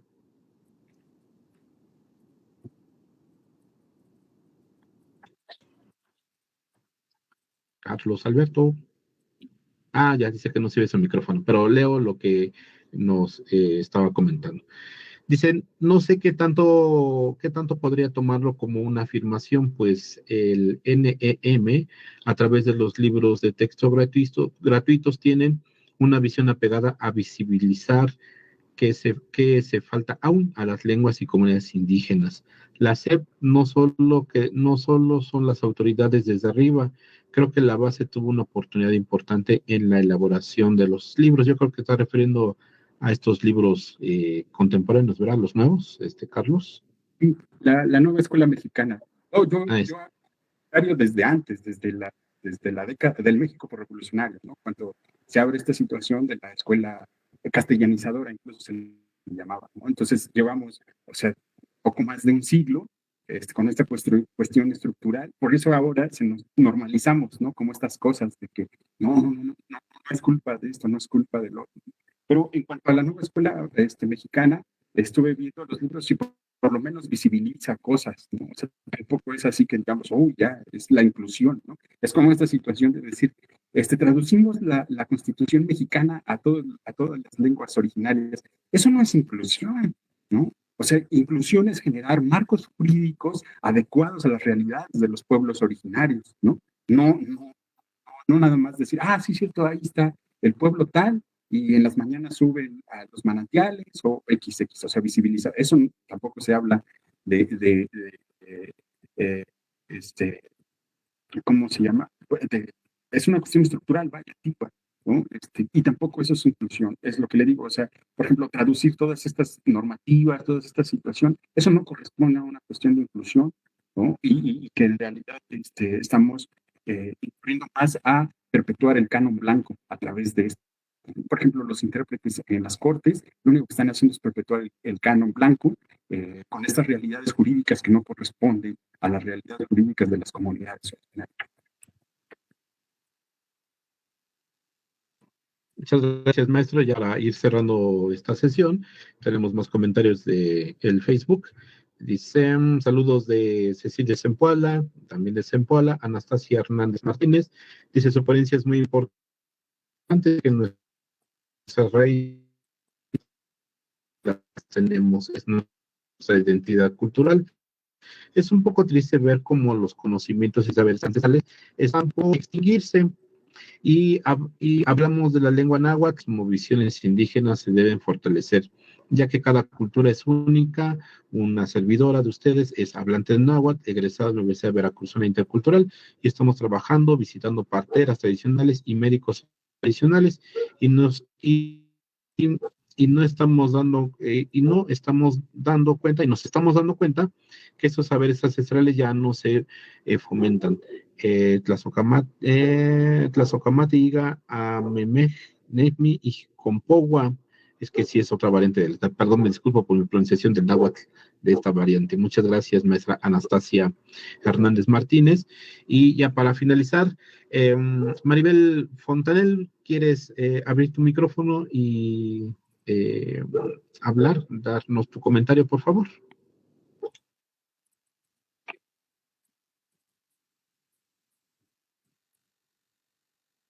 Maribel, bueno, buenas tardes. Buenas tardes. Bueno, la verdad los felicito, se me hace muy interesante todos estos temas. Perdón.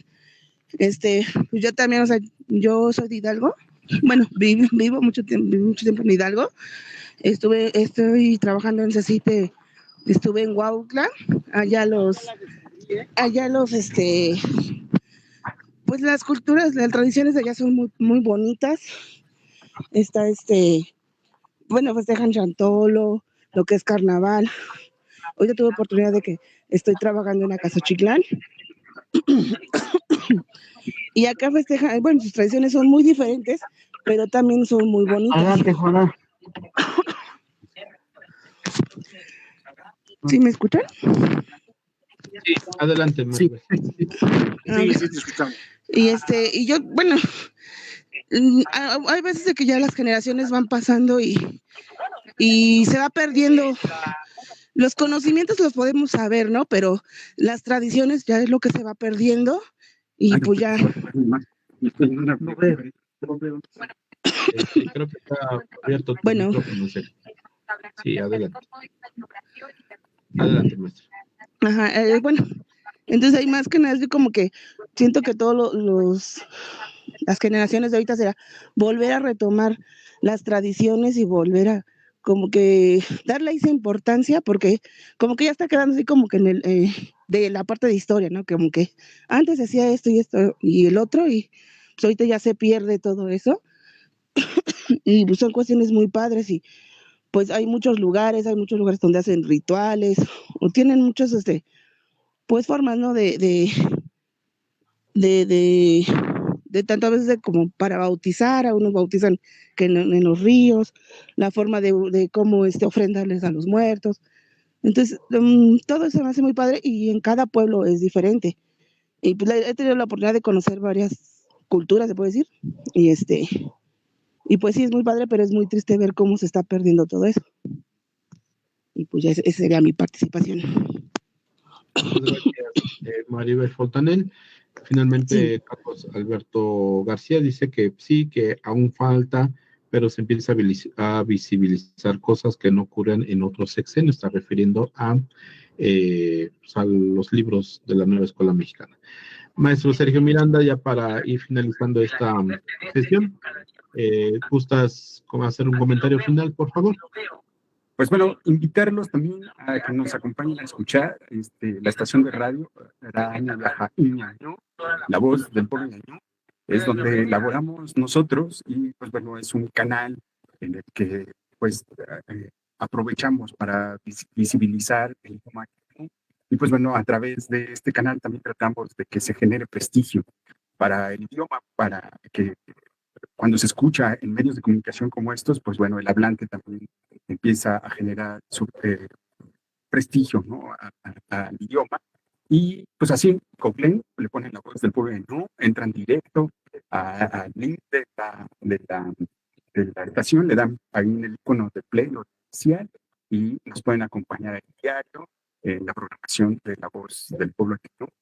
Y pues bueno, ya casi entramos al aire. Quiero mostrar nuestra cabinita. Está mi compañero Shamil, por ahí está. Y pues bueno, en un ratito entramos al aire. Y pues nada, gracias por la invitación. Aquí andamos haciendo residencia. Pues muchas gracias, maestro Sergio Miranda.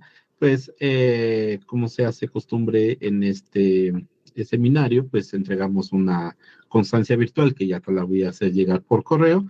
Y pues a la letra dice Universidad Pedagógica Nacional, Unidad 131 Hidalgo, sede General Pachuca, otorga la presente constancia a Sergio Miranda Rodríguez por impartir la ponencia de los otomíes, llevada a cabo como parte del programa del Seminario Internacional de Educación Intercultural y Producción de Conocimiento de los Pueblos Indígenas en esta Casa de Estudios, 28 de septiembre del 2023, y firma nuestra directora general, la doctora Marisol Vite Vargas.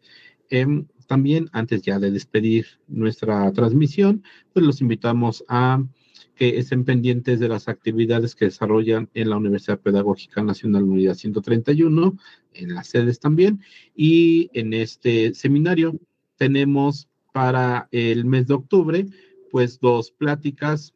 El 26 es de Denise Silva y Daniel Valero Martins, y de Daniel Valero Martins, quienes ellos son de la Universidad Intercultural de Urutay, en Brasil.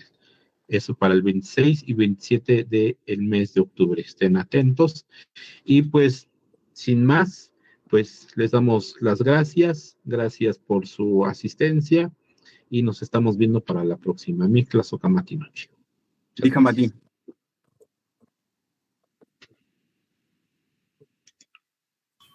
Gracias. Kamati. Gracias.